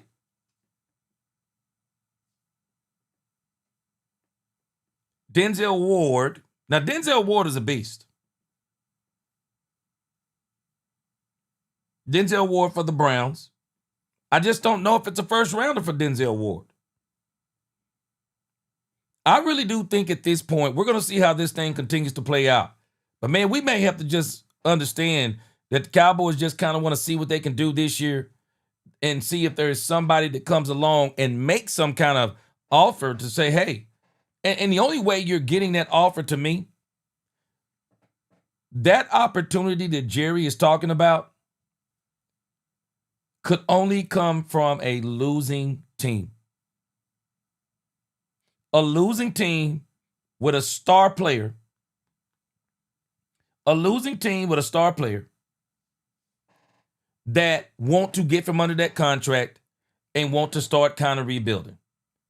And there are only 2 players that come to my mind. Myles Garrett, Trey Hendrickson. Only 2. If I'm looking at the edge, they're the only 2 come to my mind. Anybody else? No. I'm not giving up a first round for anybody else. But if you told me that the Cowboys could get Myles Garrett, the Cowboys could get Myles Garrett and trade, I don't know if I'd trade both. Maybe I would try to do a 1 and a 2. I don't know if I trade both. I try to see if I can get away without trading both. But if there is a player that I'm going to trade both for, it would be Myles Garrett. If I'm the Cowboys, that's who I would be going after. Kind of see what the Cleveland Browns do another 3 games. Maybe they see themselves wanting to do something different. You just never know. But Jerry Jones is saying something that makes a lot of sense. Who are you going to do a deal with? You know, people always talking about the Cowboys need to do a deal. With who? Who are you going to do a deal with? Teams got to be offering somebody. And if you're talking about first round picks, I don't care what the position is. You can only be talking about at the edge Myles Garrett, Trey Hendrickson. And for Trey Hendrickson, I'm not giving up as much as I'm giving up for Myles Garrett. Trey Hendrickson, man, that's 1 first rounder. That's 1 first rounder. It ain't even going to be next year. I'm going to give you my 2027 first round. But I ain't giving you 2 for Trey Hendrickson. Heck to the no. Myles Garrett, I'll give you 2. I'll give you 2 for Myles Garrett. But I'm not giving you 2 for Trey Hendrickson. And again, you got to have players who are willing to make them trades. You got to have players willing to do it. RKTV, he said the dumbest call of the year. And I know you're probably talking about that CeeDee Lamb call. I thought it was dumb. Ty Church, Pickens, and Ferg need to switch targets. I agree. Big Rumbowski, you just said something right here.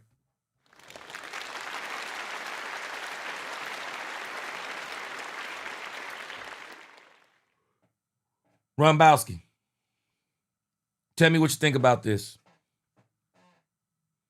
CeeDee Lamb is out. Maybe this becomes a blessing in disguise, Big Rumbowski. Maybe this becomes a blessing in disguise. What if this is exactly what Dak Prescott needed? To finally build the connection that he needs with George Pickens. Because one thing I know, Big Rumbowski,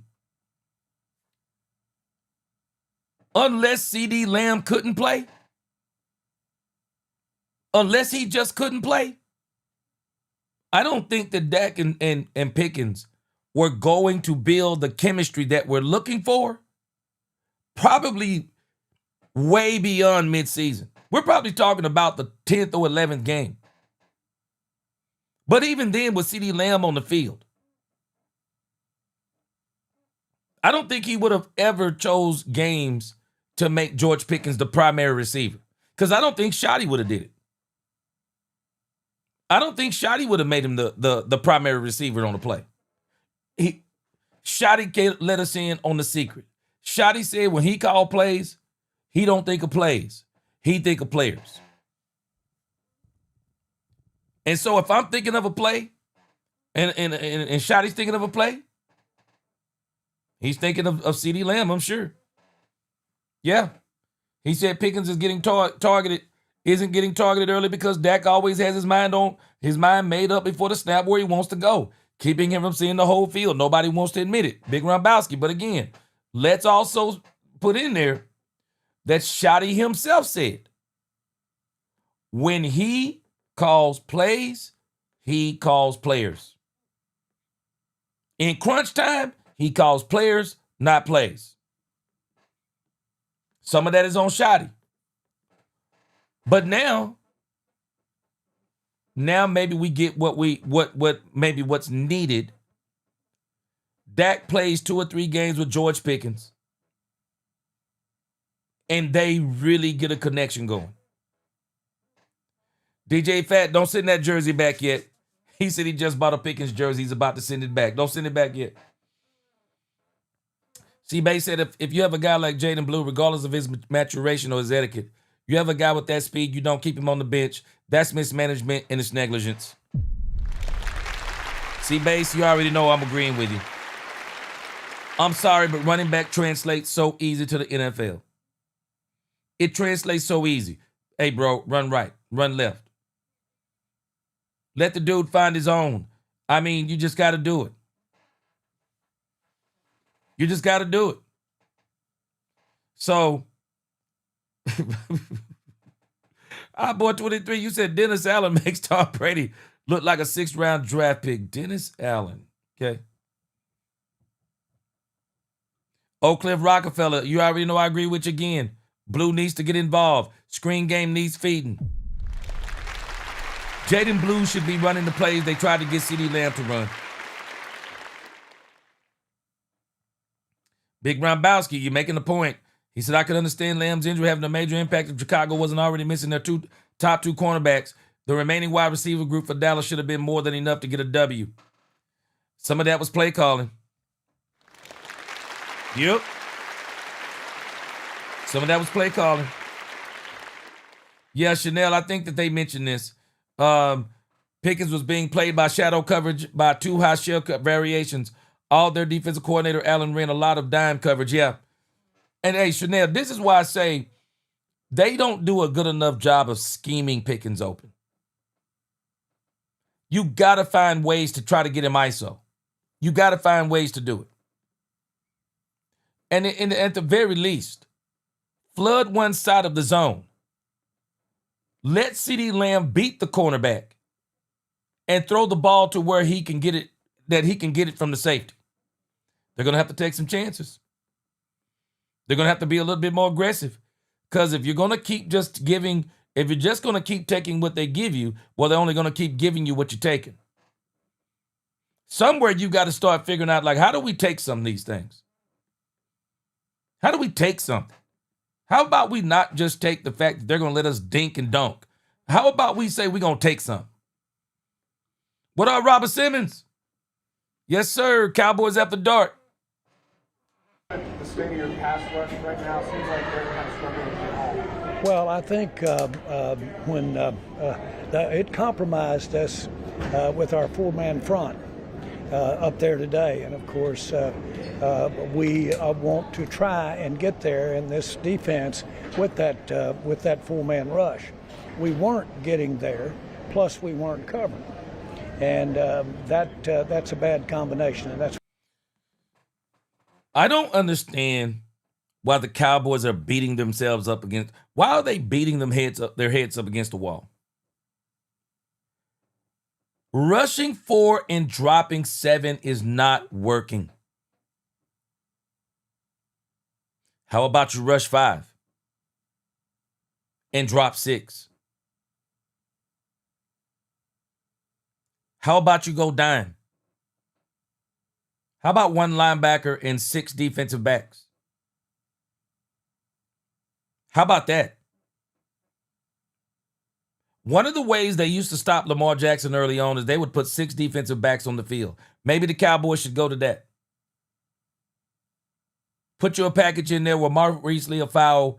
Put a package in there. Maurice Leafau is your quickest linebacker. And run 6 defensive backs. Why not? They got to do something different. Lost in Translation said he believes we have the horses. He said it's all about coaching. I do believe this defensive situation, it's got a lot to do with coaching.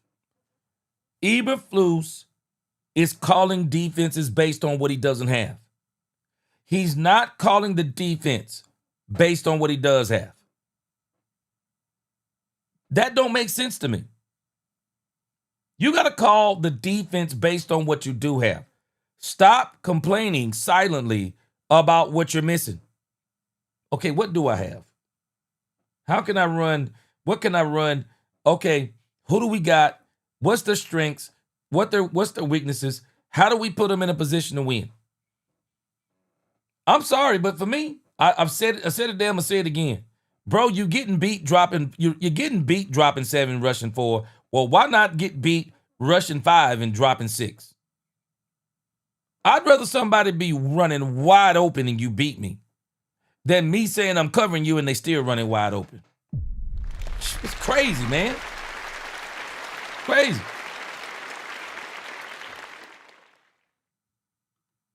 What happened to us out there today. So we did give them a little more pressure, dialed it up a little bit the second half. But they had a lot to say about it with how productive their offense was. Do you feel like you need to see more blitzes or 5-6-man rushes? Well, of course, if we can't cover them, there's not but one thing to do, and that's try to rush them up. But we've got to get better. We've got to get better. We've got to get more on the page. I'm confident we will. Yeah. We've got to get more on the page. I am too. This is inordinate to have that many big plays. How do you currently laid out? Is this a playoff caliber team? The Cowboys? Yes.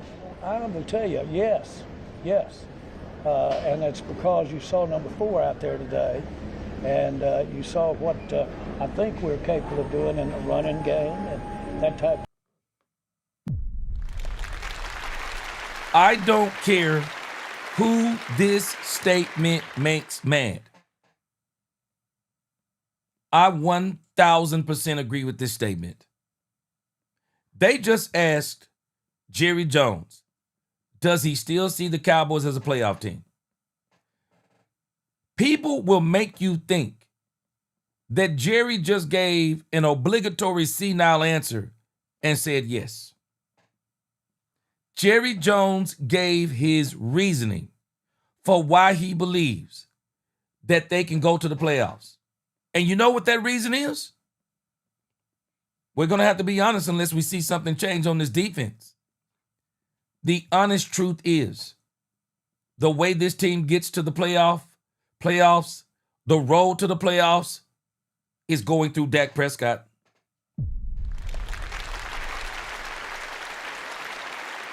I agree with him on this statement. I don't understand why anybody would think that Jerry would say anything else. I'm not even hesitating if they're asking me this question about my team after the 3rd game, and I don't care if we're 0-3. Man, I got Dak Prescott, CeeDee Lamb, Tolbert, Ferguson, Turpin, Javonte Williams. I got a really good line. We're a little bit banged up right now as a team. Man, I'm still saying we got a chance. Man, we got DeRon Bland. I think even what happened yesterday wouldn't have happened with DeRon Bland. I don't think it happens with DeRon Bland. I don't think they're able to do some of the things they do. We got Jadeveon Clowney. I'm very anxious to see Jadeveon Clowney play Sunday night. He was ready to play Sunday. The Cowboys want to give him another week.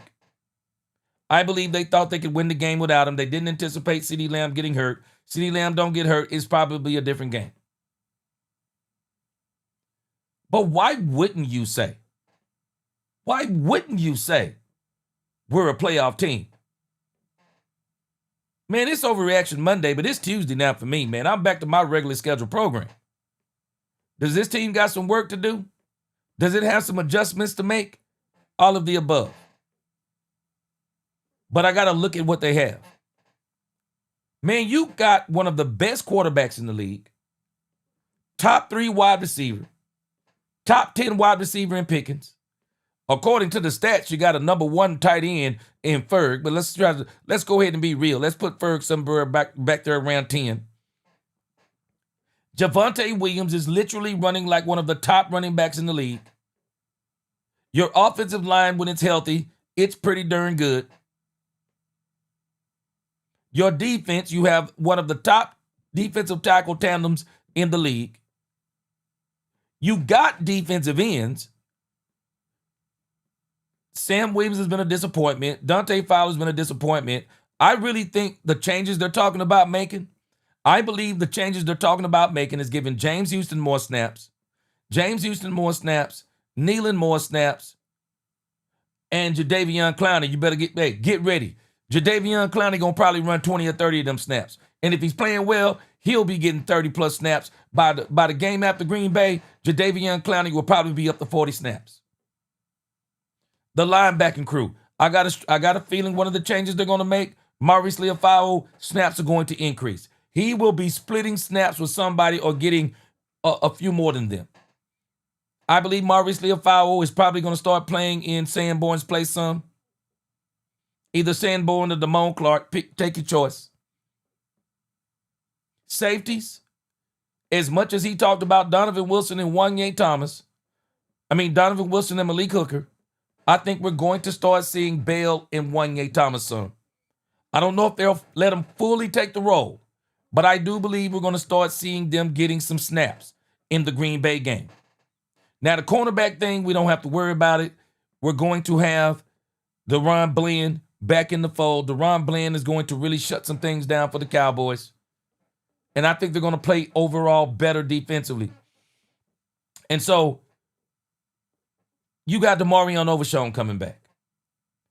You watch what I tell you. This defense will look different. Adding Jadeveon Clowney, getting him in the mix, bringing back Demarion Overshown, they're going to look different. DaRon Bland getting back in here, they're going to look different. Yes, I'm telling anybody that asks me unequivocally, yes. Yes, I still believe we're a playoff team. Doggone it, we're 1-2. Yeah, I believe we're still a playoff team if I'm him. Because I believe you, Lock and D. I'm with you. I believe that going to bounce back. That's the very reason why Jerry Jones didn't give a senile answer. He said, did you see 4? I believe him. I'm with him. So, yes, I fully do. Now, we've got to, as we evolve toward the playoffs, we've got to get better defensively, certainly. Jerry, can we stop acting like Jerry Jones gave a senile answer? This is what people do with Jerry Jones. People hate Jerry Jones so much that even when Jerry Jones makes sense, they try to find a way that he didn't make sense. Jerry Jones did not give a senile answer. He gave a perfect answer. It's not like he said, yeah, because our defense is this, that, and the other. He said, but we got to improve defensively. Are we not hearing that part? Sound like a great answer to me. I don't understand it. It's a great answer. Got to give him. I'm still. I'm still rolling. I'm still rolling. It still sounds right to me. He didn't say anything that was really out of the ordinary. Hot Boy 23. Dennis Allen has the same players as Eberflus had. You know the difference though?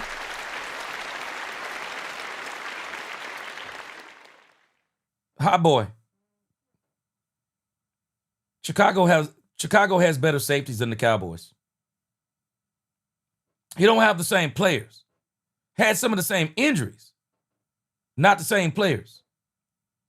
You know how I know? Their safeties are better. Hey, man, let me tell you, we ought to be thinking, look at stars, they didn't have the cornerbacks in there. They're better than us at the safety position. And let's not discount. They got an edge rusher by the name of Montez Sweat. Montez Sweat is a very good pass rusher. I was upset when the Cowboys didn't go for him.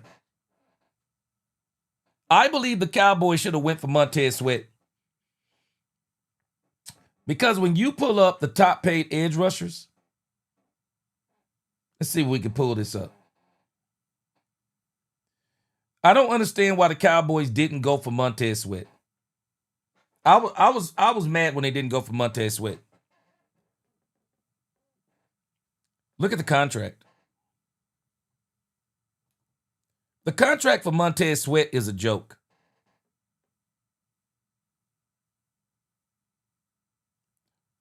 Montez Sweat, $98 million. $24 million a season. $41 million fully guaranteed. $73 million guaranteed. The Cowboys should have got Montez Sweat on this deal.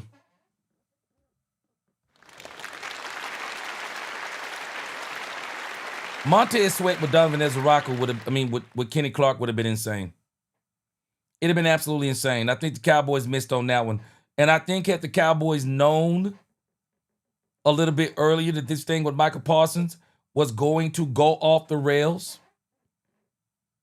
I think if they hadn't have known it was going to go off the rails, I think they might would have got Montez Sweat.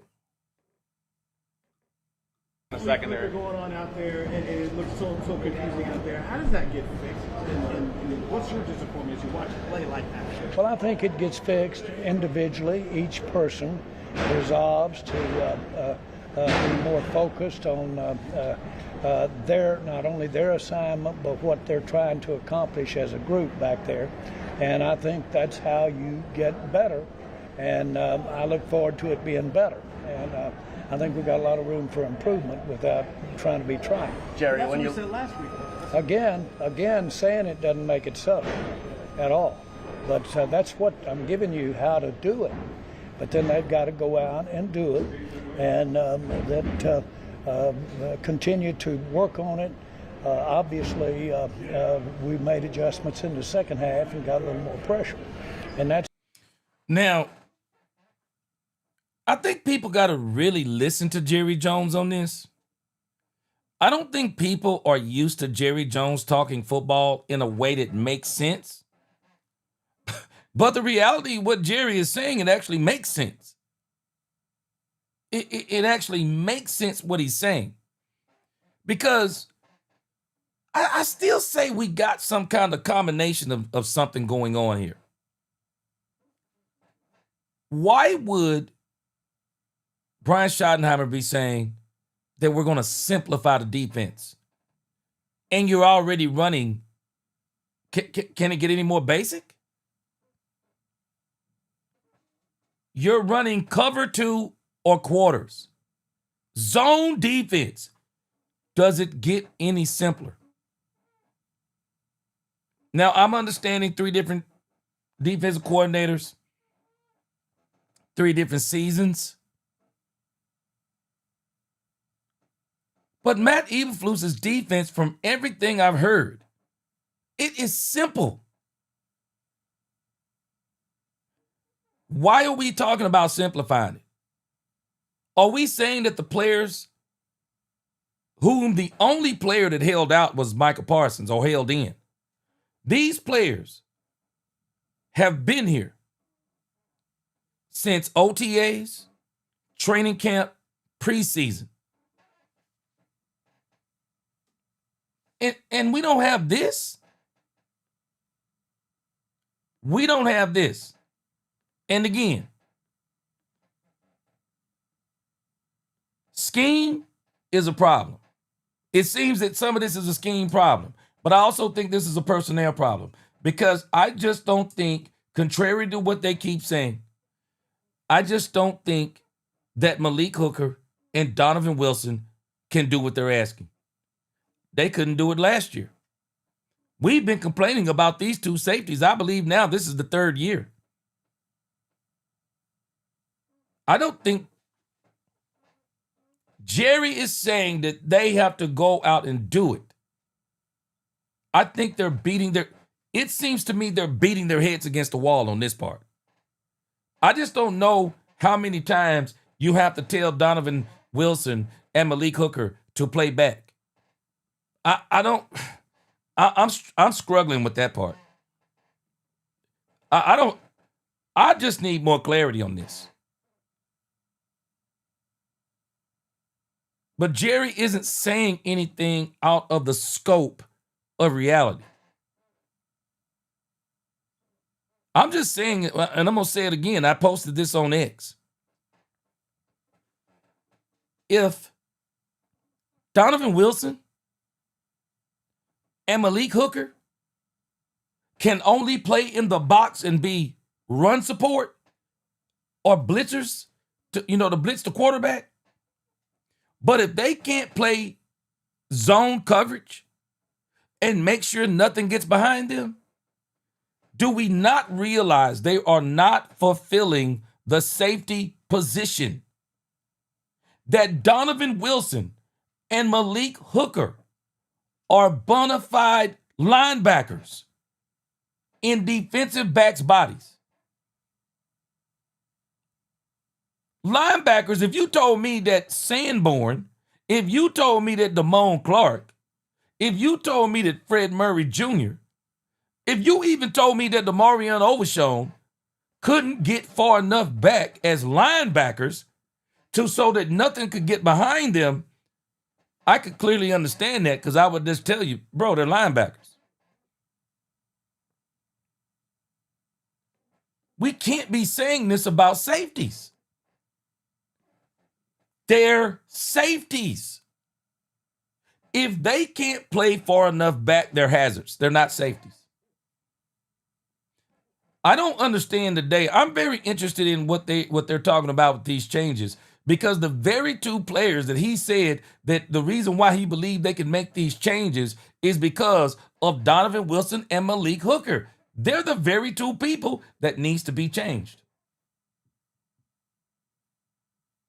They're the very two people that need to be changed. I'm wondering, maybe Brian could be using reverse psychology. Maybe Brian is saying that they're the two that's going to help us make that change, even though he did mention Oso Digizoo in that. Maybe he's mentioning that they're the two that can help make this change because he's talked to them about how bad their play is, and they understand that Marquise Bell and Wanye Thomas are going to start getting half of the snaps, if not more. That's the only thing I can figure what he's saying. It's the only thing that makes sense to me. But Jerry isn't saying anything out of the scope of imagination. Bro, he's right. He's not the coach. He can say that players need to improve all he wants to. But they're the ones that have to go out there and do it. He's not coaching. He's just repeating what he's hearing the coaches say. This is a tough situation. I mean, it's not a tough situation for me, but I'm talking from the outside in. I'm talking like somebody that ain't got nothing to lose. For me, I'm just saying, hey, looking outside in, I know what I do. Shoot, Marquise Bell, Wanye Thomas, come on down. You're the next contestants on the safety is right. It would be easy for me. They gave Donovan Wilson that doggone captain. Team voted him as a captain. Him and Malik Hooker, they're veteran safeties. I'm just telling you, I don't think Jimmy would be afraid to make this move. And I think this is where Brian Schottenheimer has to get better. And I think he will get better. Brian is going to have to start making those kinds of decisions. Robert Simmons, he said, gee, with this defense, I'm sorry, but we 8-9. Robert Simmons, this ain't going to be the defense we're going to have by midseason. RKTV said something that makes a lot of sense. We have to be in a situation that by the time those players come back, we don't need to be 2-5. We have a bye week, I believe, before we play I think we have a bye week the week before we play the Raiders. The Cowboys can't be 2-5 by the time Overshown gets back. They have to, at the very minimum, they have to be 4-3. They have to be 4-3. I even say 3-4. They have to be in striking distance. I think 2-5, 1-6 is too far back. We'll go back and look and see what game that is. That might be the 8th game. We'll go back and look at it after Jerry. But again, I just think people, just because they don't like Jerry, they're blowing what Jerry is saying out of proportion. Jerry isn't saying anything that doesn't make sense. No, it makes sense. The only reason that it seems like it maybe don't make sense is because we just haven't seen Matt Eberflus make the necessary changes that needs to be made. But I got a feeling. Listen to Brian Schottenheimer. They've had a conversation. We'll see how good that conversation went come Sunday night. Because if the Cowboys don't blitz Jordan Love, shoot, y'all think the doors got blew off us yesterday? Matt LaFleur will not do. Matt LaFleur is not going to do what Ben Johnson did. Now he gonna run it up. It's the anecdote when you're not stopping them with a normal coverage and that you have in the secondary when you're just rushing forward. Jerry, when you look ahead to next week, the Packers come to your stadium. What's your feeling about where this team's at heading into facing Micah Parsons? Well, of course, Packers have been playing so well. They had that setback today, but they're still outstanding team, and we've got our hands full out there. But we'll be ready to play them. But I don't care who we're playing. We've got to play better in the secondary. Are you worried about what Micah Parsons could cost to this thing? Well, again, I have all the respect in the world for him, and we know him well. And so you can bet that we'll be preparing for what he brings to the table.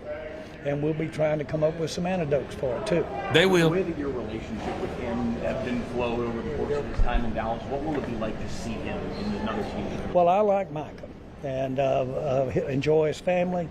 Like I said, I've sat at ball games with him apart from the Cowboys. And so, as a matter of fact, I watched the whole first half of our last preseason game with his mom. And we sat there and watched the whole up in the suite together and talked contract. Jerry, what do you say to your fans if you're frustrated right now, especially in your defensive? Well, anybody who don't understand that Jerry Jones likes Micah Parsons, you don't get it.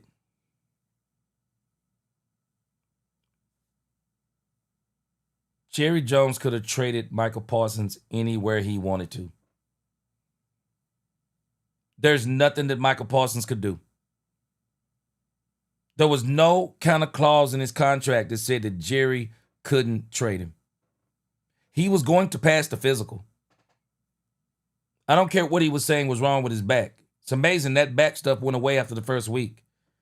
Jerry Jones could have traded this man to anywhere he wanted to. Jerry traded him to the Green Bay Packers. I understand the whole Kenny Clark thing, but if you think it's just because of Kenny Clark, I just don't think you're getting it. There is no way that Jerry traced this man to the Green Bay Packers unless he likes him to. I think a part of it was he likes Micah Parsons and traded him to a contender. It's the only thing that makes sense. There is no way that you don't like a player. There's no way you don't like a player and you trade him to Green Bay. There's no way. Unless somewhere on the backside in a dark room somewhere that Jerry told David Mulugeta in Athletes First, I tell you what I'm going to do. I'm going to send Micah Parsons to somewhere that he can win. But I'm going to tell you what you're going to do for me in the future. You're going to make sure that the next few players that I sign on that's on your agency, you're going to make sure I get those deals done. You're going to make sure I get Ty Smith. The Ty Smith contract is incredible. He's still playing 2 years on the old contract. The new contract don't kick in until 2 years later. You're going to make sure I get Brandon Aubrey on a very good deal. And you're also going to make sure I get George Pickens on a very good deal.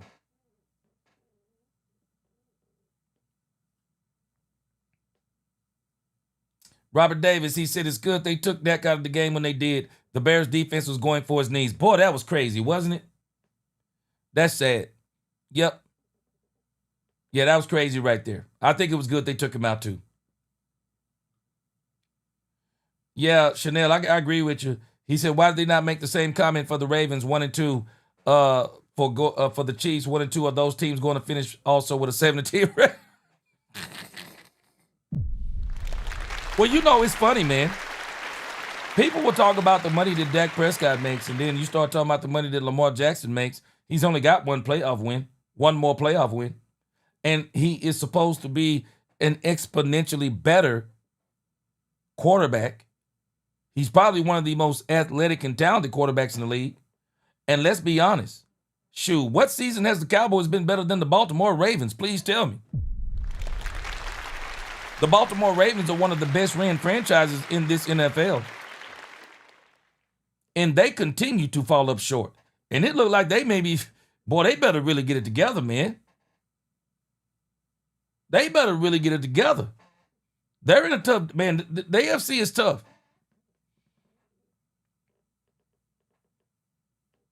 The AFC is tough, man. They are. Man, let me tell you something.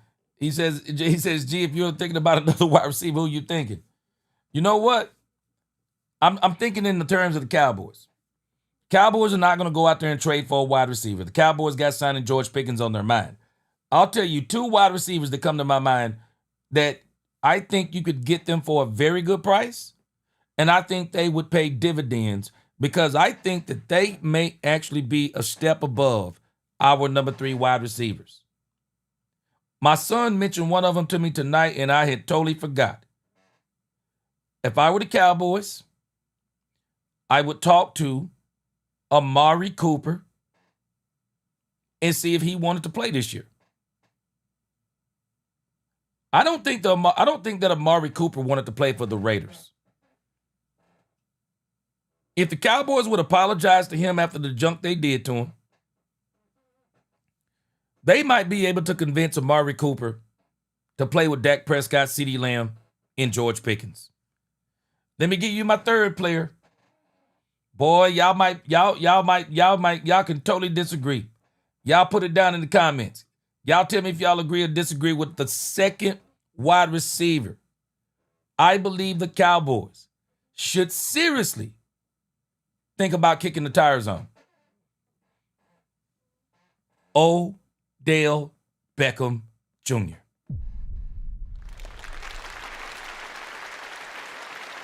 I really think the Cowboys should consider kicking the tires on Odell Beckham Jr. I really do. All right, hold on a second. I lost one of my windows here. I really think the Cowboys should seriously consider talking to Odell Beckham Jr. The Cowboys could probably get Odell Beckham Jr.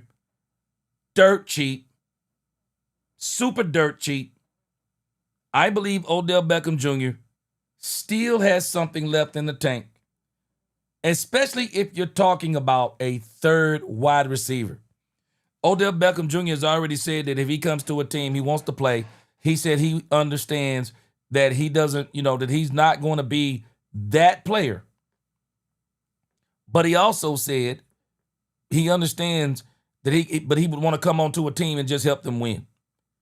I'd really think about it if I were the Cowboys. I'm not saying that they should do it, but I would definitely kick the tires on it. Shoot, boy, Odell Beckham Jr. is a third receiver. Whew. Man. Odell Beckham Jr. as a third receiver. Man, that boy Odell, I would love to see it. That boy Odell might be serious for the Cowboys as a third receiver. And that's because you saw number 4 out there today, and you saw what stopping them with a normal coverage, and that you have in the secondary when you're just rushing forward. Jerry, when you look ahead to next week, the Packers come to your stadium. What's your feeling about where this team's at heading into facing Michael Parsons? Well, of course, Packers have been playing so well. They had that setback today, but they're still an outstanding team. And well, I like Michael and enjoy his family. Like I said, first of all, I want to credit the Bears for a big game, but I do want to say I love how Jerry does that.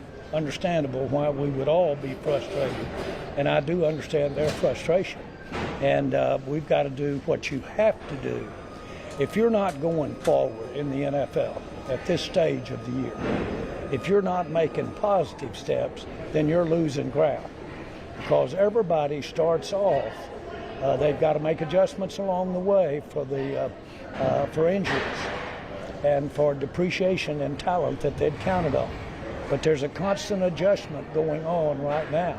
And this is what we're seeing right here. Mm-hmm. Teams have lost their third game in the NFL, and they've gone on and participated really well in the playoffs, and more than likely have won some Super Bowls, even though they lost the third game in the NFL. And that's not trying to be cute. I just don't see anything wrong with what Jerry is saying. I just think even when this man is making sense, people lose their minds. This man's making sense. I wouldn't be telling, if somebody's asking me if we're still going, if we're a playoff team, what am I supposed to be saying? Hey man, don't ask me that. Yeah, we are. I'm saying it, and I'm not even hesitating. Yes, we are. All right, guys, thank you. I saw nothing wrong with what Jerry said. I just think people, man, they just don't like Jerry Jones and everything this man says. They just literally just say, oh, it's stupid. No, he didn't say anything stupid. Some of us don't see it necessarily as realistic. I can understand that part. But it's not stupid. Again, let's talk about CeeDee Lamb for just a moment. Let's talk about CeeDee Lamb for just a moment. The CeeDee Lamb thing is very interesting. Big Rombowski, I'm gonna stay with my original premise. This may actually be something that helps the Cowboys. Because something needs to change so that Dak Prescott can get more faith. And I think even Brian Schottenheimer, something needs to change to where they can get more faith in George Pickens. Something needs to change to where they start saying, we're going to make adjustments to work him open. Because the Cowboys really sometimes, they get very arrogant, it seems like to me, in their thinking. Because it's like, yeah, man, we got a great team. We got a great team, so because we're great, we just line up and we just beat teams. It don't work like that. You don't just line up and beat teams. Even the good teams, when they have great players, they do things to get them open to take even more advantage of their greatness. Tyreek Hill has never looked the same without Andy Reid. He hasn't looked the same without him. I'm telling you, this dude, man, if he would just, if he can just make the adjustments. He's got to make some adjustments too in how he's calling plays. He's got to be a lot more aggressive. He's got to figure out ways to be more aggressive with his play calling. But CeeDee Lamb, as crazy as this may sound, this may be a blessing in disguise from this perspective. Maybe we can finally get Dak and Brian Schottenheimer to really get some trust in this dude. Really get some trust in him. Okay, so let's listen to CeeDee Lamb. We talked about the injury. They're talking about 4 to 6 weeks. If you let CeeDee Lamb tell it, he playing this week, not playing this week. But it does sound like that if at the very least, he plans on playing next week. We'll see. Stephen Jones is going to talk a little bit about that. But let's listen to Michael Irvin. Michael Irvin talks about CeeDee Lamb and the impact. I haven't heard this. Michael Irvin is going to talk about the impact of CeeDee Lamb. Locker room. What's up? Listen, I look a mess, man. I look a mess because I'm still recovering from that, the wear and tear it takes on me to be running around with those kids on Saturday evening and then flying in Sunday morning and then watching football all day and then trying to still get a workout in. But I can't help but think about this. And I want you guys to understand, like, everything I talk about here is, like, that's you know, I'll do it right after the game. Like, I'll talk about it right after the game. And I agree, Caesar. You know, we'll get it up, you know, sometime in the morning. But then I always like to sit and see what people are saying by the morning, you know. And I'm telling you, it's just like I told you. First thing first is the CeeDee Lamb situation. There were 3 things I said. The CeeDee Lamb, the Chargers, and what Jim Harbaugh is doing there, and then the Philadelphia Eagles. Something A.J. Brown said and something the coach said that I told you they would say, or I told you would happen. I'm going to just call that, let you know I'm right. You know what I'm saying? First, this CeeDee Lamb. And again, I want to reiterate what I talked about here. I talked about me not wanting to have all these other roles.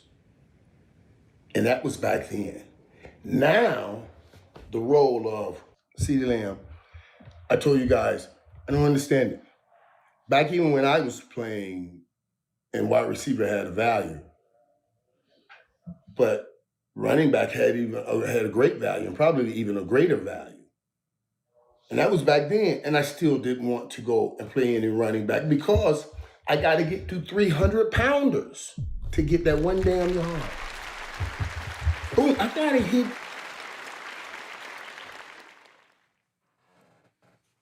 I'm sorry, but I said this earlier.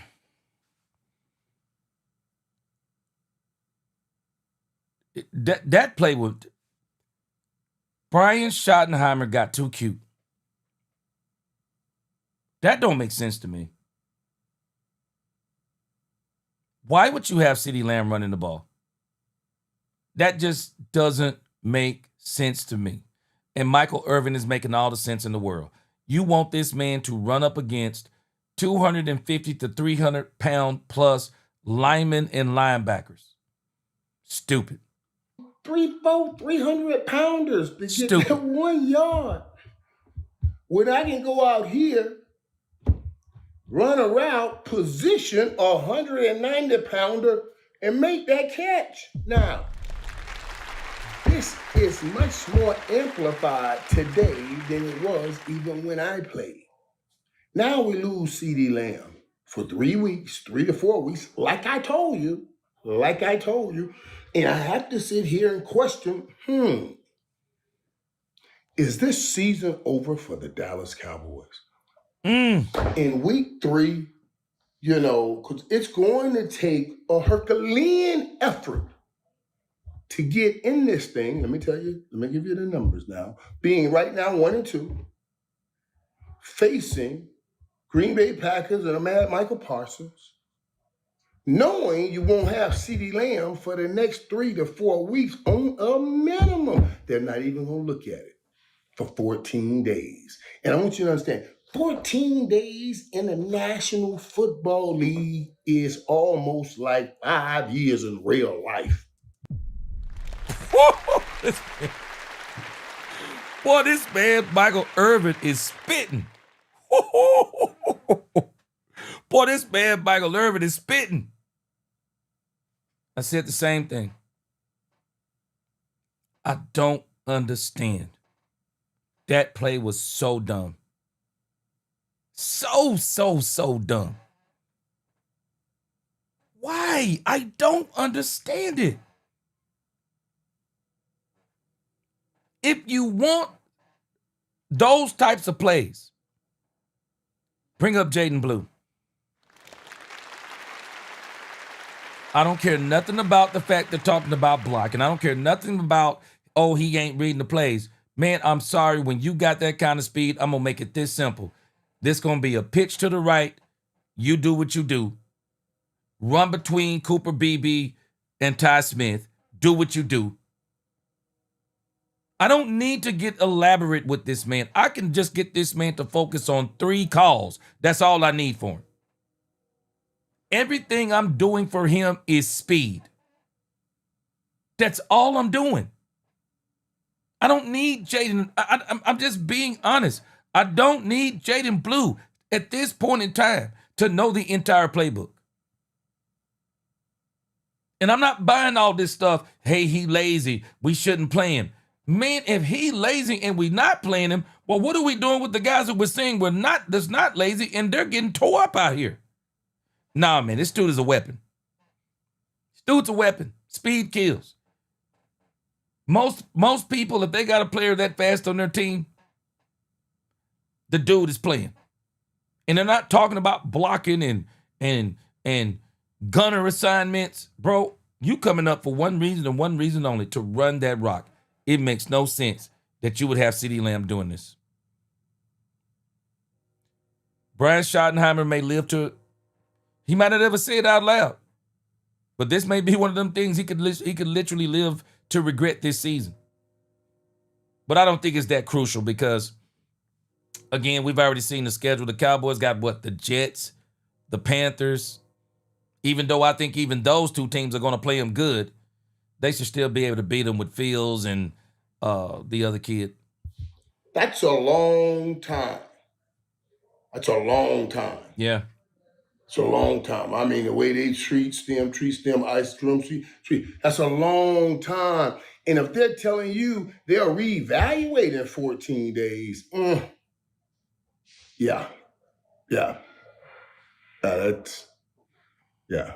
You know, I'm praying for my brother and I hope it's that he gets back soon and be able to play and be who he is. But I don't know if we can be who we are without him. And as I said, it's going to take a Herculean effort. You'll need Dak to play at a level, and Dak has been playing at a level. The receivers to step in, and it's almost unfathomable for me to either try to concede a possibility of these things happening. And where George Pickens has to go will be another stratosphere. And this man, Michael Irvin, is spitting. Boy, this man is spitting. Boy, this man said that Dak Prescott is going to have to play on another level, and he's already doing that. But it's the other two things we need to really listen to what he said. For these other receivers to make that step, this is what I've been talking about. This injury with CeeDee Lamb is exactly what I was afraid of. Because CeeDee Lamb without George Pickens is 2024 all over again. George Pickens without CeeDee Lamb is 2024 all over again, and maybe even worse. This man just said in order for George Pickens to do what they would need him to do, this man got to step into another stratosphere. Woo! He said this man got to step into another stratosphere.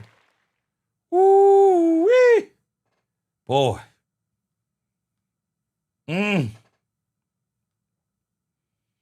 I hope George Pickens is listening. I hope he's listening. I hope the Cowboys wide receivers are listening. Because for me, boy, this would fire me up right here.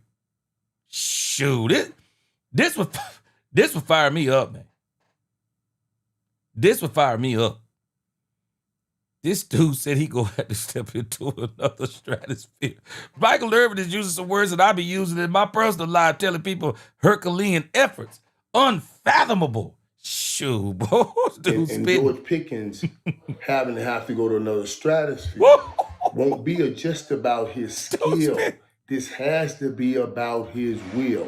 I understand he's phenomenally gifted and talented.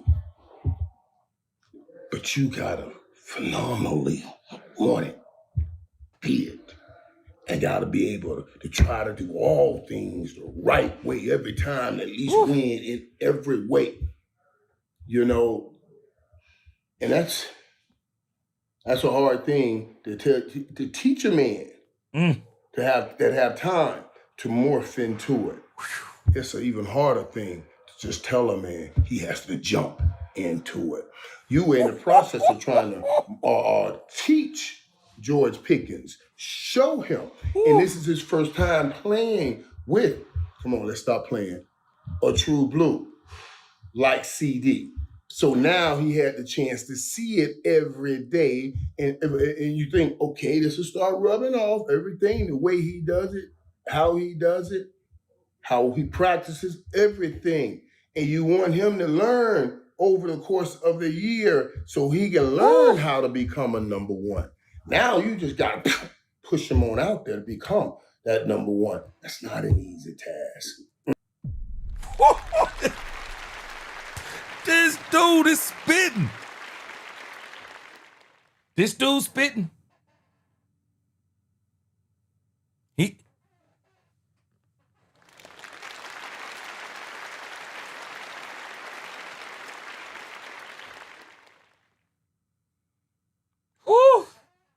Boy, I gotta take a break, boy. This dude, Michael Irvin, is spitting, man. This dude getting me fired up. It's too late at night to get this fired up. This dude is spitting. Whew. You read something Rombowski said. McVay, LaFleur, Johnson, Reed, Payton, even freaking Dayball is scheming, getting their wide receivers open against the same defensive schemes. Why can't Shotty? Big Rombowski, I just said this. It's like the Cowboys take the talent at face value and just say, hey, man, you CD bleeping Lamb. You George bleeping Pickens, man. You should just be able to go out there and beat guys, and we're going to throw you the ball. They're doing Dak Prescott a disservice. Dak Prescott has the most tight window throws, again, I believe, in the NFL. Because if Dak Prescott isn't throwing against receivers that won't get separation or throwing to receivers that can't get the separation, he's throwing to receivers that are in bracket coverage. And I'm telling you, man, people dog Dak Prescott, not understanding what they're asking Dak Prescott to do. It is no excuse to pay a quarterback $60 million and say, because we're paying you $60 million, what we're asking you to do should not be too hard for you. Who said?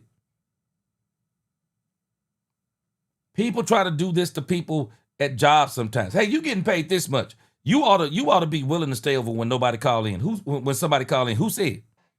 Oh, you ought to stay late when somebody needs to stay late. Who said?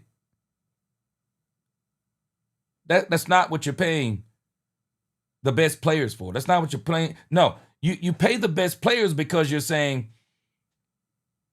because we know when we put players around you, you're going to be able to help us to get to that next level. And I'm telling you, if there has been a season that has been the epitome of showing that the true shortcoming of this team has not been Dak Prescott, but everybody around him, it's these first 3 games. CeeDee Lamb sold him out in the first game. Multiple drops. Defense sold him out in the second game. Had to come back and score bukus of points in the fourth quarter. Brian Schottenheimer sells him out this game. CeeDee Lamb gets hurt. George Pickens tips a ball that could have got him back in the game. This dude, and what Michael Irvin is saying, is that in order for this team to win, I said it before I even heard this. Do y'all know they're asking Dak Prescott to basically play flawless? I want you to think about what they're saying. Dak, you can't have a fumble. You can't have an interception. You can't you can't even take too many sacks. You're going to have to run the ball. You're going to have to put this entire organization on your back and help us to accomplish. Irvin already said 14 days, so that means he's going to miss 2 games. He won't probably be back to the 3rd game at the most. I heard today, I don't know if it's true, somebody talking about they sending him on a flight over to Germany, giving him a stem cell treatment and seeing if he can practice this week. If he can play this week. We'll see. I don't know if it's true, but this is what they're saying. This dude, Michael Irvin, is spitting, man. He is spitting. This is crazy what he's saying. He is spitting, man. He is spitting. Let me get a little bit further down.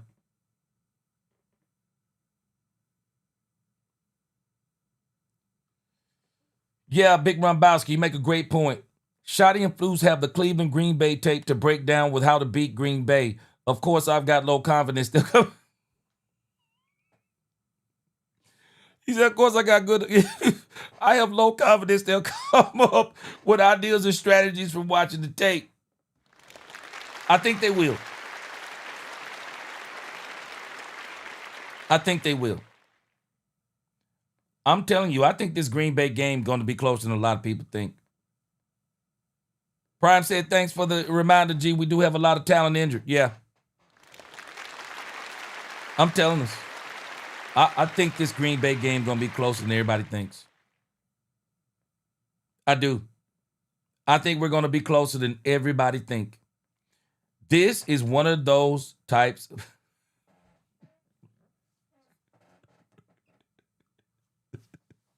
Rabowski. He said, G, get Bobby Belt off my screen.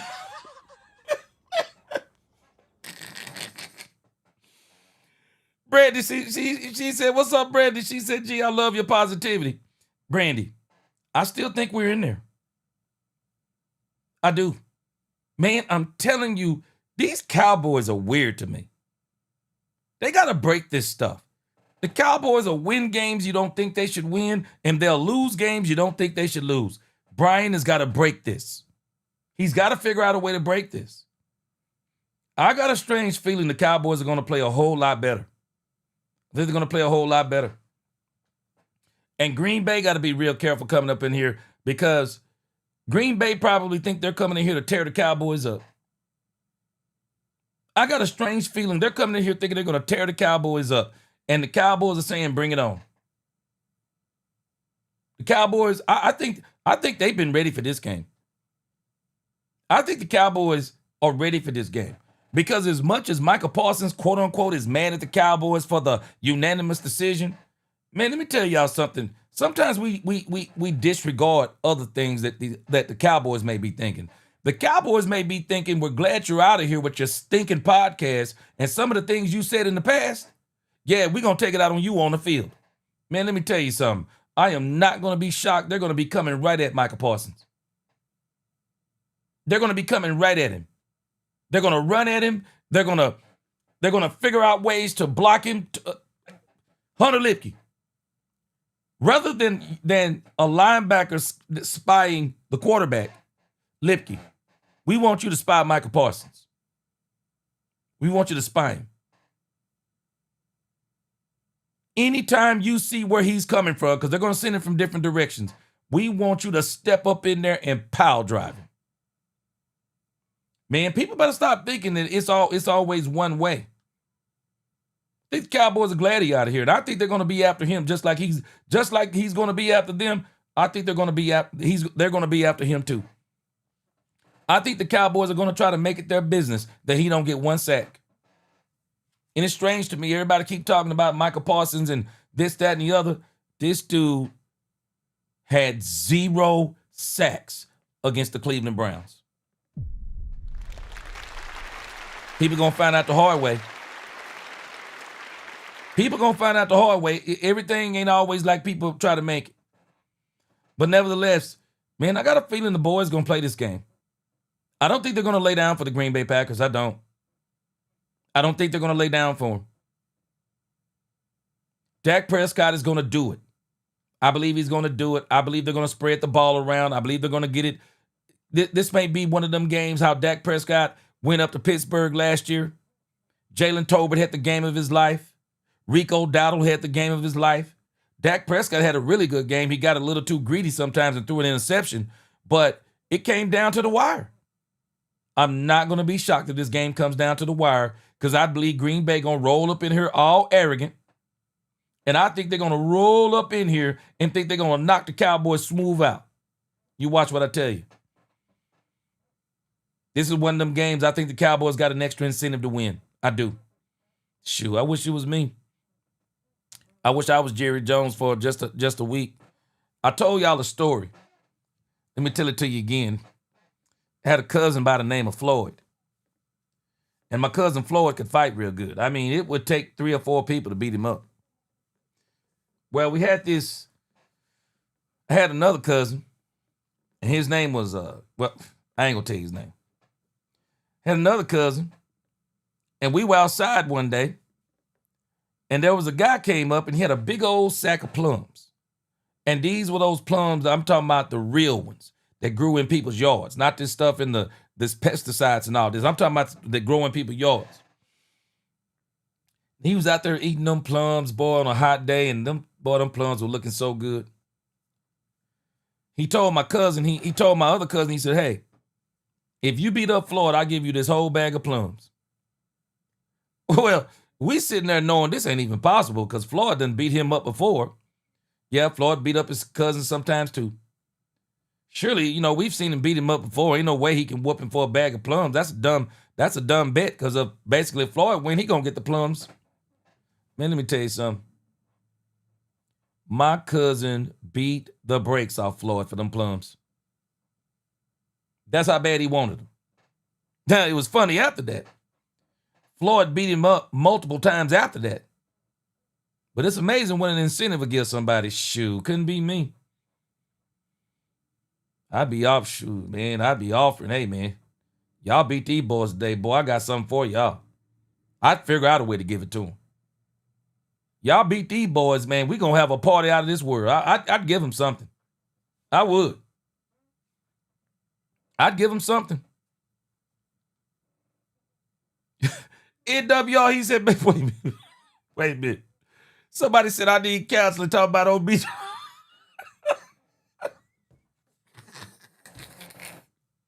Somebody said I need counseling for OBJ. Man, I would at least kick the tires, bro. I would at least kick the tires on OBJ. I'd kick the tires on him. I think OBJ is healthy. Yeah, I think OBJ is healthy. Third wide receiver, man, this dude was instrumental in helping the Rams win that Super Bowl. I'm sorry. Wait, let's check out the rest of this dude, Irvin, boy. Boy, shoot. Irvin's spitting in this thing. It's not an easy task, especially with the problems that we're having right now on defense. So I'm just saying this is a scary right now real that we're looking at. Now, all of this, you know, get shut down and the people that put on the helmets and the uniforms can tell all of us, because we're all going to be talking like this, to shut the hell up. And all they have to do is show up and beat up on the Green Bay Packers on Sunday. Sunday night, in front of everybody. And then and if you do that without CeeDee Lamb, you do that with Michael Parsons over there, then everybody say, oh, and they'll stand up and shut up. But as I said earlier, that's going to take a Herculean effort. And even if he gave it to me one time, can you sock it back again, then sock it back again, and then hit me one more time? Because he's gone for 4 weeks. I'm not talking about having a great night and everything happens to hit only on that night. But you got to recreate those nights. Woo! I always believe, because, you know, I'm not the most phenomenally gifted dude. I win on will. That's why I talk about it a lot. I know the importance of will. So that makes me blind to the reality that my realistic eyes can see, because we're hurting on defense. And you know, I just talked to you about what it'll take on offense. So now,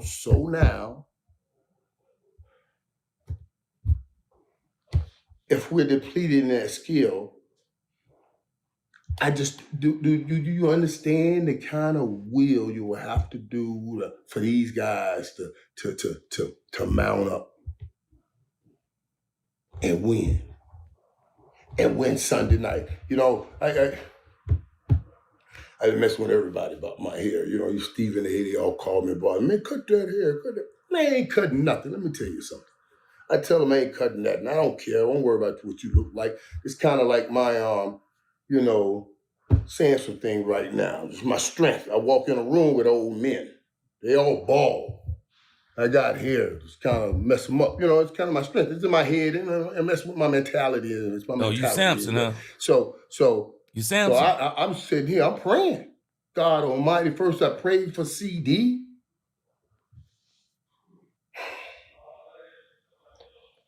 Prayed for the situation. I told God, if he somehow can mount up the wings and place in this team a great will, and somehow in front of everybody Sunday night, and what will be, I'm sure, one of the biggest audience we've seen in TV history in a long time, some man they can stand up and do something. If he just, that's my prayer. I told him. I told God if he could just deliver that win, that victory, I cut my hair. if I need to cut my hair. If the Cowboys beat the Packers, I'll cut the hair even though I don't want to cut my hair. But I'll do whatever. I'll do it because I'm desperate. Because I'm desperate. I'm only sharing that with y'all because you're in the locker room. But I love my hair. All right, man. Standing ovation. Standing ovation by Michael Irvin. Man, Michael Irvin had me ready to play. And I know I can't play. Golly, boy, the stuff he said on that is incredible. But you know, when you think about the changes the Cowboys need to make, this is a week I would not be surprised if the Cowboys did bring up Jaden Blue.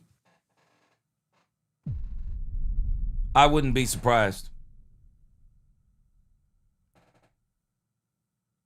Jaden Blue is a very good receiver. Jaden Blue works out as a wide receiver. Jaden Blue would be an exceptional wide receiver for the Cowboys. I would use him out of the backfield. I would use him in the backfield to run the ball. You want to talk about making a change? Well, this is the week to make that change. If there was a week that was needed to bring in Jaden Blue, Brian Schottenheimer's already said he's been doing a lot better. If there was ever a week to bring in Jaden Blue and use him the way the Texas did in that playoff run, to use him out of the backfield, to use him in the backfield, to use that speed, this is it. Man, it's all hands on deck. The Cowboys really need to be thinking about this, man. All hands on deck. Everybody with speed, you playing. Cavante Turpin and Jaden Blue are the only two Cowboys that have the kind of speed that the Cowboys need to really deal with the Green Bay Packers. You need speed to deal with a team like the Green Bay Packers. They are a team that likes to get up the field. Well, then you got to get players that can get down the field. Whether it be by running or whether it be by catching, you got to get those kind of players. This is a great week, I'm telling you. This is a great week for you won't change? Jaden Blue. Jaden Blue, it's a great week. Jaden Blue. Bring him on up. I would. If I'm the Cowboys, bro, this your week. It's on you. This your week. I'm bringing up Jaden Blue. The speed is there. The speed is there. Just get the ball in his hands in space. Because the Cowboys aren't going to make any moves while CeeDee Lamb is out of here. And if they do make some, it's going to be something that's very affordable. And I do think the Cowboys are probably thinking a little bit more of these lines. We still got weapons without CD. We just got to figure out how to get our defense up to par. Jadeveon Clowney going to be there this week. I think James Houston going to get more snaps. I think Leo Fowle is going to get more snaps. Man, I'm telling you, everybody keep talking about Michael Parsons going up against the Dallas Cowboys. I'm just laughing at how people are writing off Kenny Clark like Kenny Clark don't want to get back at Green Bay.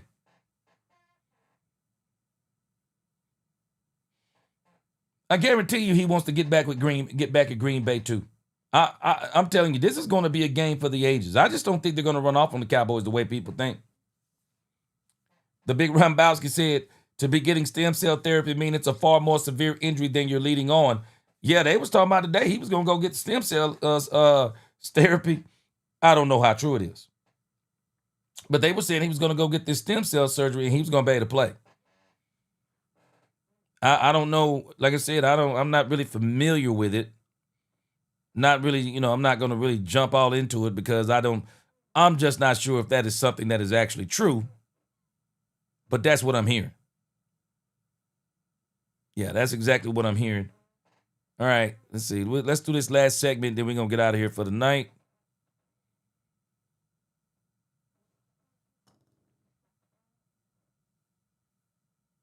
Let's see here.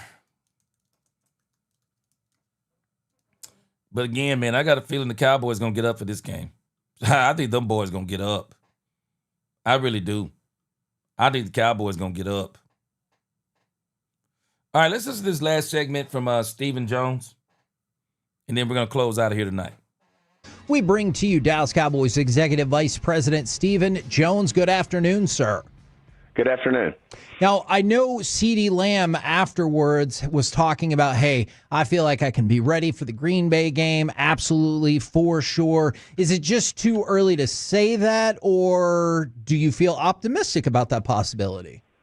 I think we've got to evaluate the full thing, see how he is moving around as the day goes, and then certainly he's got a high ankle sprain, and every one of those are different. And we'd love to have him back for Green Bay, but at the same time, we also got to, understand the injury is what it is, and it'll play out. How much does the game plan change when Lamb gets injured and now Pickens is your number one receiver? Well, I think it changes quite a bit when when you're able to have both out there. It's a huge plus. Certainly, Pickens can do a great job for us in the role, but I think everything takes one step back. From there, I think Turpin's doing a great job for us. But when you got all three of those guys out there, it's a lot for the defense to take a look at. And we are running the ball well when we do run it, and Ferguson's doing a good job there in the middle. But, when you miss a player like CD, it certainly makes a difference. Now, speaking of the running game, like you said, y'all have been running the ball. All right, Danny, we got you, brother. Danny says, please pray for my mom this Wednesday morning at 9 a.m. at St. Joseph's Hospital, Santa Monica, 16th Street, California. My mom will have stent coronary artery surgery. I'm scared, guys. I'm scared. Yeah, don't be afraid, Danny. This technology is so good today, and it's in God's hands. God gonna do what's right. You'll be great, man. You'll be great. Let's say a quick prayer for Danny. Say a quick prayer for his mom. Just asking Father God to be with Danny's mom, be with Danny. Help to calm his heart, Father God, in this anxiety. Pray for his mom that the surgery be successful. We know it will be. We just ask, Father God, that you give him the confidence in you and help his mom have the faith in you also, and help her make sure she pulled through. Give the doctors everything they need to make sure this is successful, and we know it will be. In the name of your son, Jesus Christ, we pray and thank you. Amen. All right, Danny, we got you, my brother. You in like Flynn. And I know it's scary, but God got you, bro. All very well, but also we saw it yesterday. There have been two really, really hurtful turnovers from the running backs in these first three games. Do you feel like that strip fumble from Tyreek Stevenson kind of changed the trajectory of the game yesterday? No, I mean, it's a tough one. Don't get me wrong. If one of the big things, that's just reality. We're not getting the ball and we're not protecting the ball. I mean, yesterday we have 4 turnovers and we get 9. It's not a good recipe in this league when you have that type of differential in that area. And we've got to continue to work on protecting the ball. But I think, Javonte came back and was running the ball really well. I think, if anything, it had him running harder, but because he was wanting to make up for it. But, obviously those things hurt you, and especially on the road in a game like that, a turnover's certainly something that is not what you're trying to avoid. So, we just have to move forward and continue to stress to protect the ball, and we got to, obviously we got several things on defense that, we've got to execute on better. And right now, getting the ball is certainly not happening. We got to be better at that. Yeah, and Steven, the first game after we talked, I felt like, hey, this team did not look sloppy at all. And for lack of a better word, the last couple of games have kind of felt. Oh, you got me rolling up in here, man. Okay, TV, I'm wondering if he laughing about the story I told. But Azteca said the Cowboys going to beat the Packers for some organic blood this Sunday.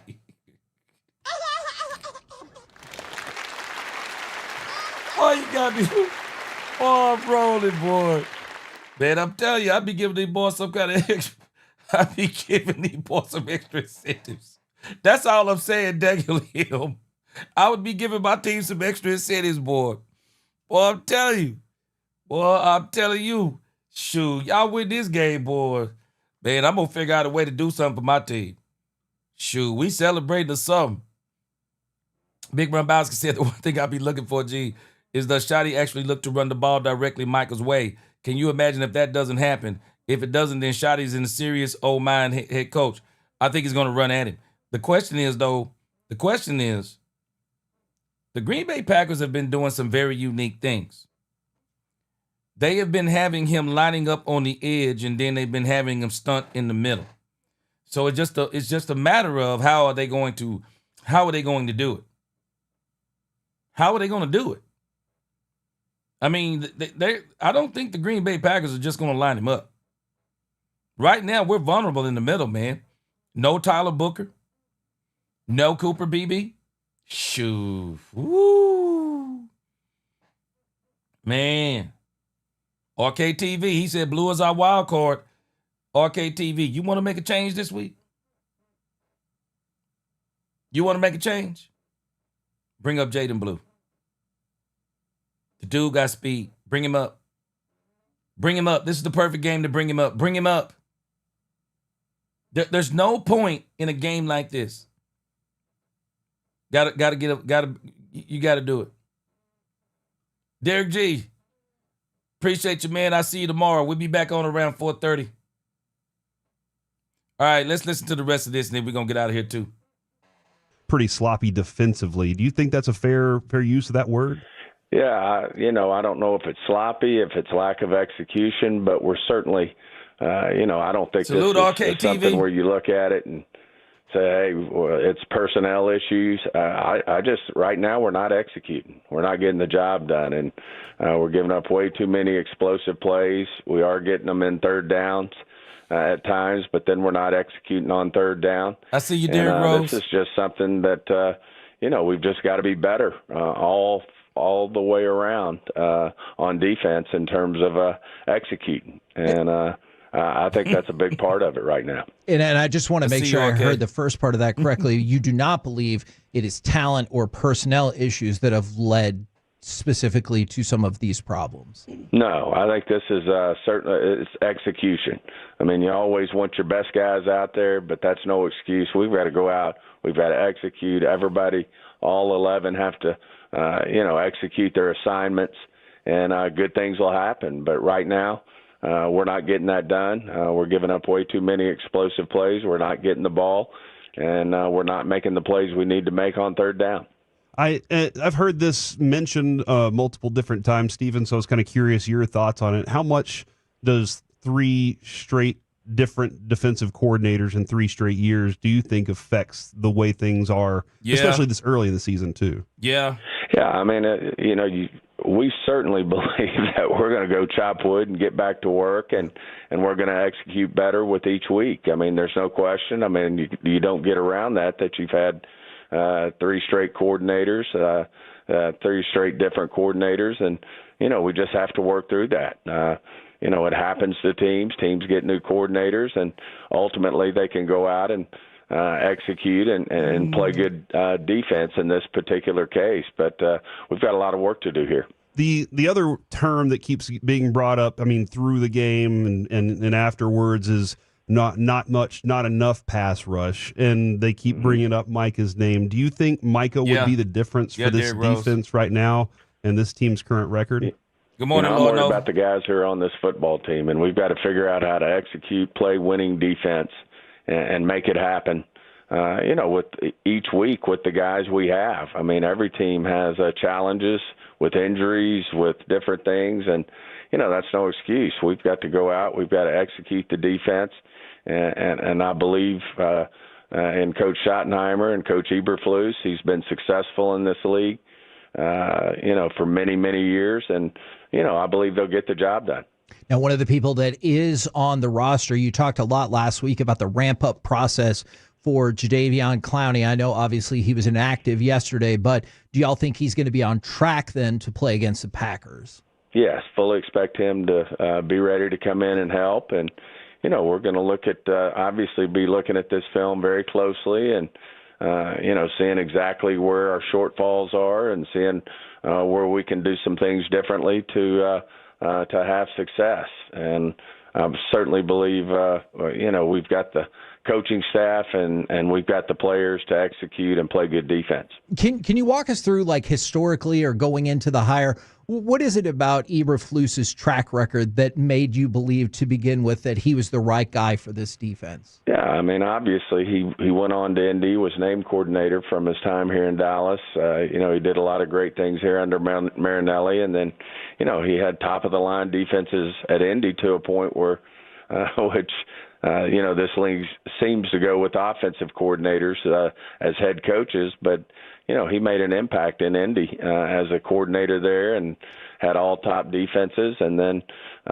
he didn't call the defense his first year in Chicago, but then once he started calling the defense again, they had really good defenses in Chicago. So track record's very good. We're very comfortable with Coach Eberflus and how he coaches and what he brings to the table, and certainly understand everybody's going to look hard at anything that's not having success right now, and we're certainly struggling on that side of the ball.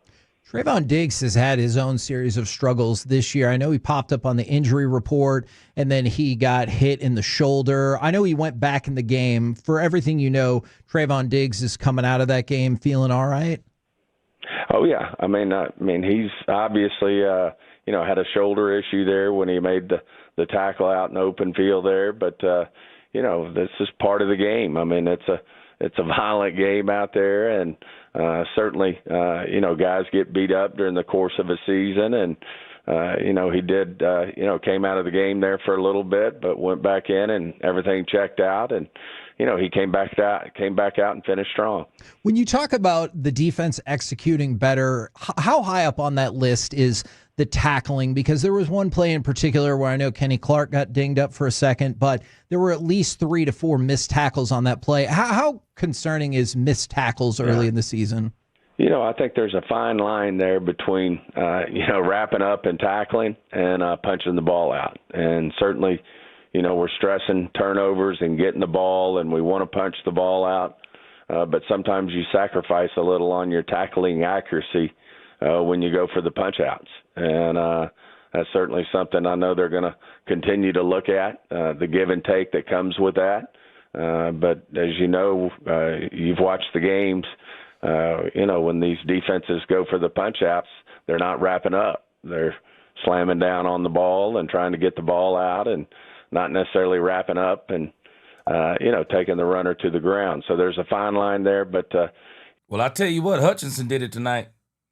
When Hutchinson punched that ball out of Derrick Henry's hand, Hutchinson still wrapped him up after he punched it out. So, yeah, but again, I found it to be ironic that the very coach that is really kind of like the king of the punch-out, Al Harris, who kind of perfected that move, executed it on the Cowboys. His team executed on the Cowboys, and it was one of the most pivotal plays in the game. And now here we are talking about getting those turnovers. So, big deal. It's a very big deal. There's it's a full body of work of what we got to improve on the defensive side of the ball. I do think we're doing some really good things defensively and stopping the run. But, we just got a lot of work to do, and we're going to go to work. Has there been any, do you think there will be any extra focus specifically in the first half? Because I know you said it's the full body of work for the defense, but this defense has really put the team in a hole in these first halves, giving up an average of 19.3 points in the first half alone. Yeah, I mean, we've just, I think it seeps into, the full game. I mean, if you start out strong, it obviously helps. We got a great 3 and out to start the Chicago Bear game, but obviously we gave up some big plays there in the first half that led to touchdowns, and we've just got to continue to practice hard and execute and have that roll over into the games. That we execute during the games and play the type of defense we need to play to win football games. Stephen, I think it was about half the plays that Dak had for passing were too high safety, and I'm just kind of curious because a lot of things. Jake Ferguson had a big game underneath yesterday, and I'm just kind of curious is there a way to beat that too high safety for Dak, or is it just we have to settle for whatever's underneath and just figure our way out there? No, we have.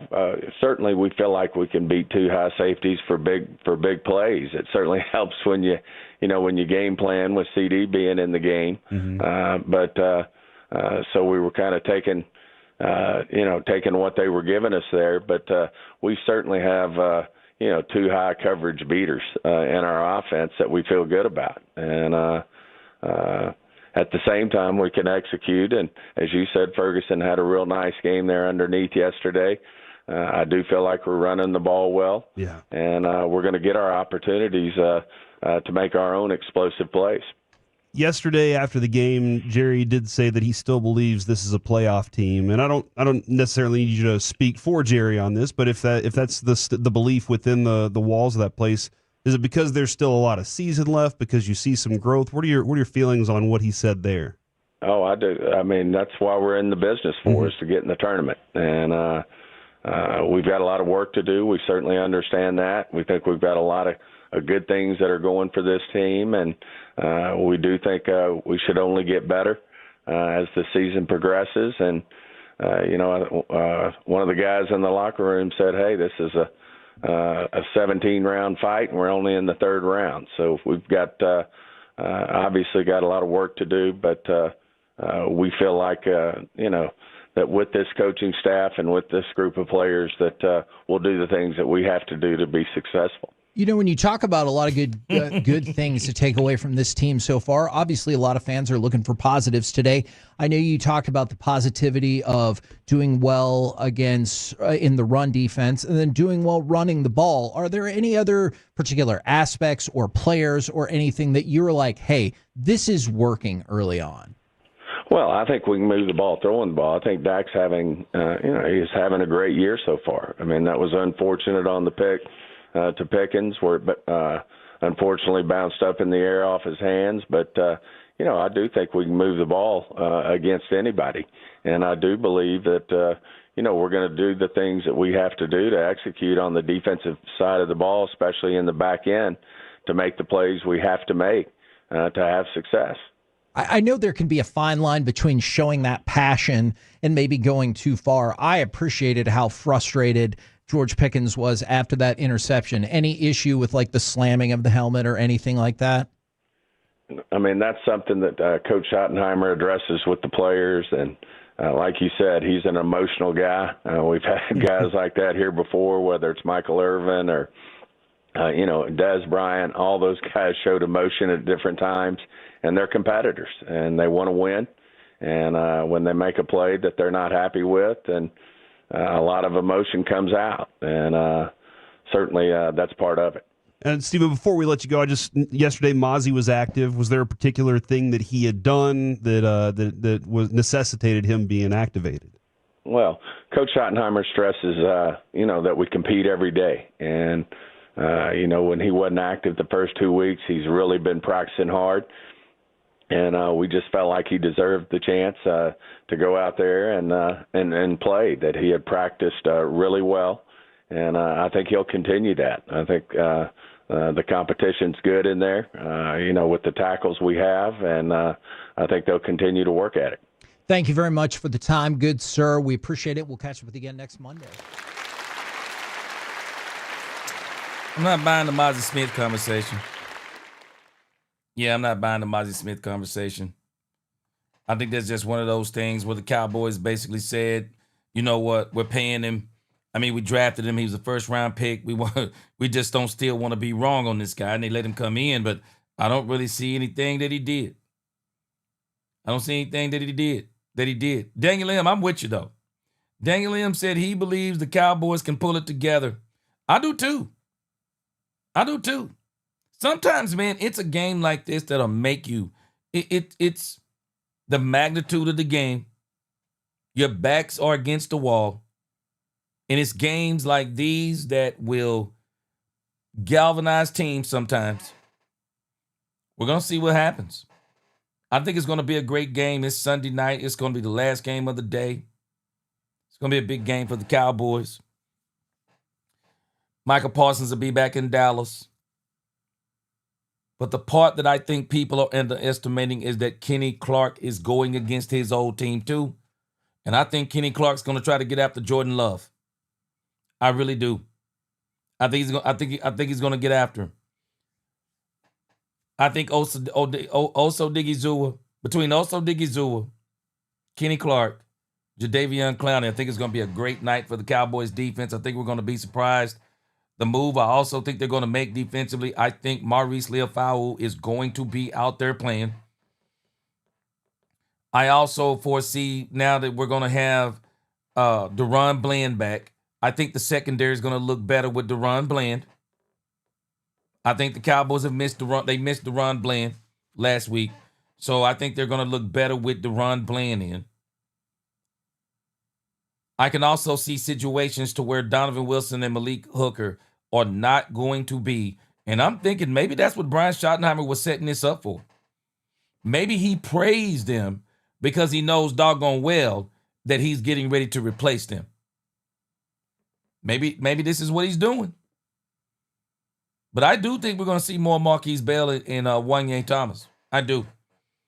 And I think Wanye Thomas in particular can play safety better than Malik Hooker and Donovan Wilson, especially when you're talking about the run. I'm prognosticating very early, but I think the change also is going to be more blitzes. I think there's going to be more blitzes. I think they're going to spy the quarterback. I think there's going to be more blitzes. I think you're going to see a more dynamic Dallas Cowboy team. And I think on defense in particular, I think you're going to see some serious changes. This is a must-win game for the Cowboys. This is the perfect game to go out there and leave it all on the field. I think the Cowboys can do it. Go out there and leave it all on the field. You're going to have 10 days. Wait, no, it's not 10 days. Sunday. It's a Sunday game. I forgot. I'm thinking like it's a Thursday game. But nevertheless, the Cowboys are going to have to leave it all out there on the field. You'll have the Jets coming up.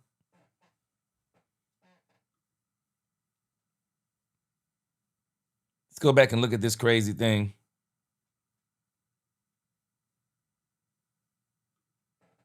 Michael Irvin is right, boy. The Cowboys got a boy. Oof. They have really got a very tough little run, but the run that they're in is going to be winnable. Let's go back and look at this again before we get out of here.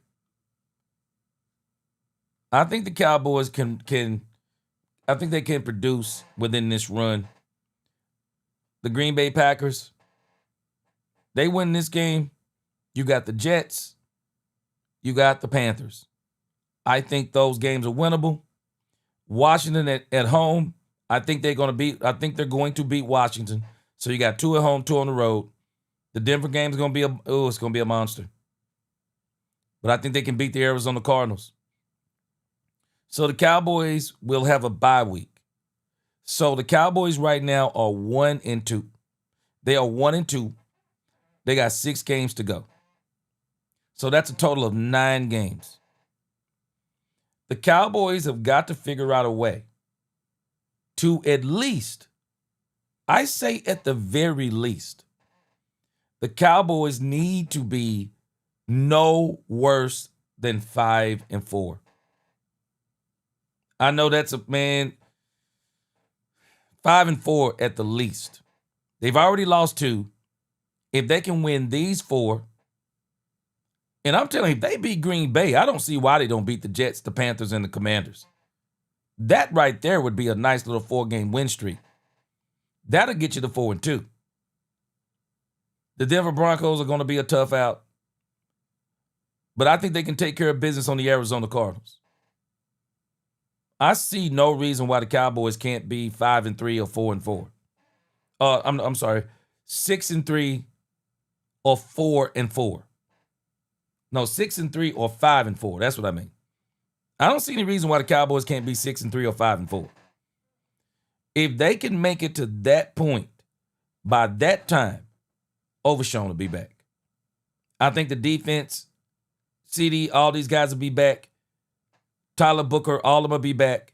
They'll be healthy for the second part of the season. And they're going to need every bit of it for the last 8 games. They're going to need every bit of it for the last 8 games. But if you can mess around and get 6-3, that'll be 9 games. If you can find a way to go 6-3 these next few games, or 5-4, and then over the next 4 games you can mess around and go 5 and win 5 games, that'll get you double-digit wins. I think 10 wins will get you in the game. But if the Cowboys can really figure out a way to put it together and get 11 wins, I mean, I think they'll be in good shape. I do. Not giving up on the boys. I think we still in it, y'all.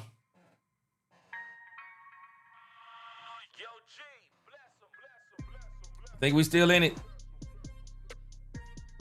Backs up against the wall. I think them boys gonna come to play. Derrick Rose. I'm telling you, I believe people are underestimating this thing about Kenny Clark.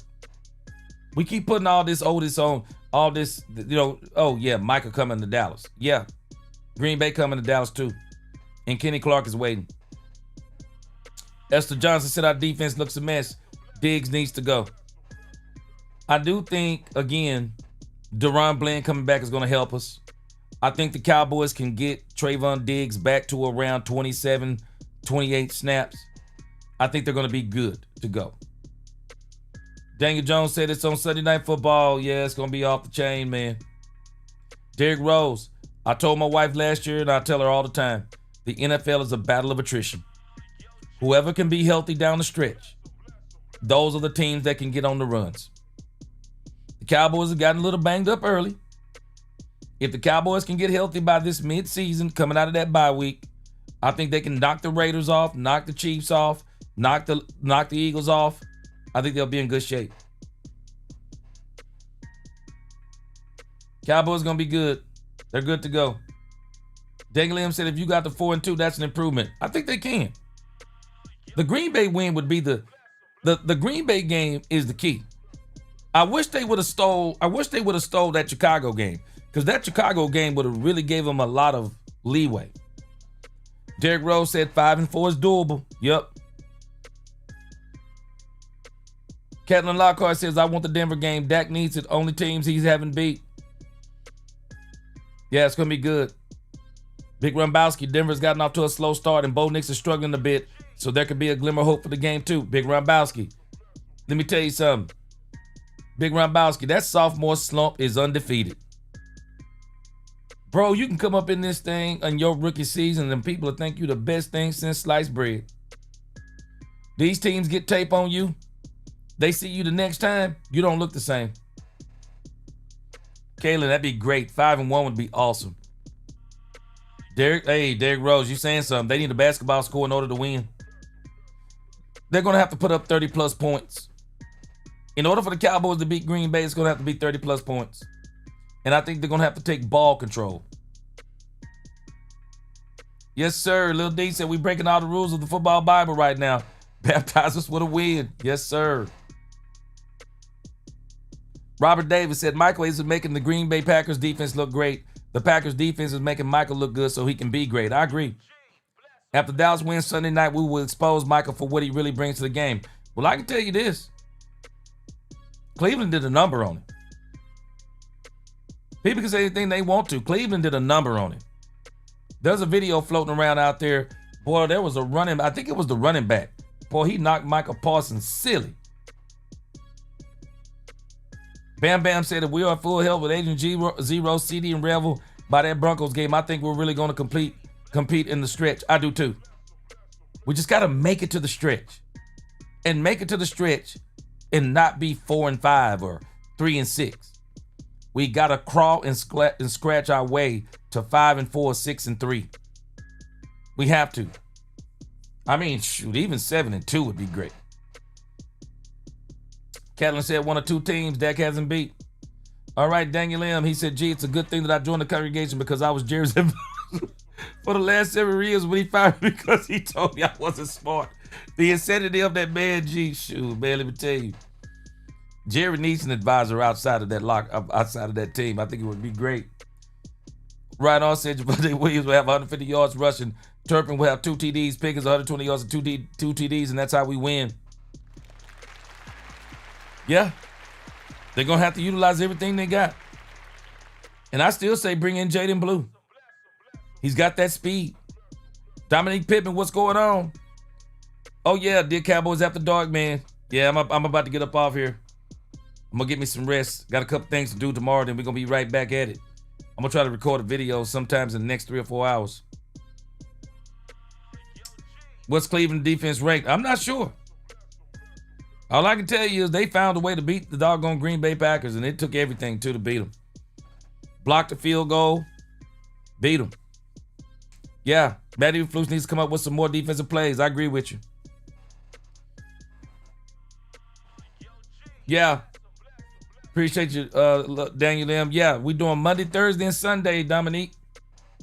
That's the goal anyway. I fell asleep on Sunday, man. I sat on the couch at about 5:30. Man, I woke up, it was 5:30 or something. I think I might have sit down. It was about 7:30. Woke up, it was 5:30. Yes, sir. Daniel M, my right-hand man. Let's do it. All right, guys. That's going to do it for me tonight. Wow, Browns defense ranked first. That explains a lot. Boy, that explains a lot. All right, guys.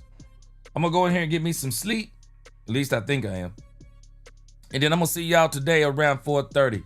Appreciate y'all rocking with me on Cowboys After Dark. I see you Cowboys After Dark again come Thursday Night Football. Until the next time, God bless DC4L. Let's talk Cowboys, where we talk facts. Peace.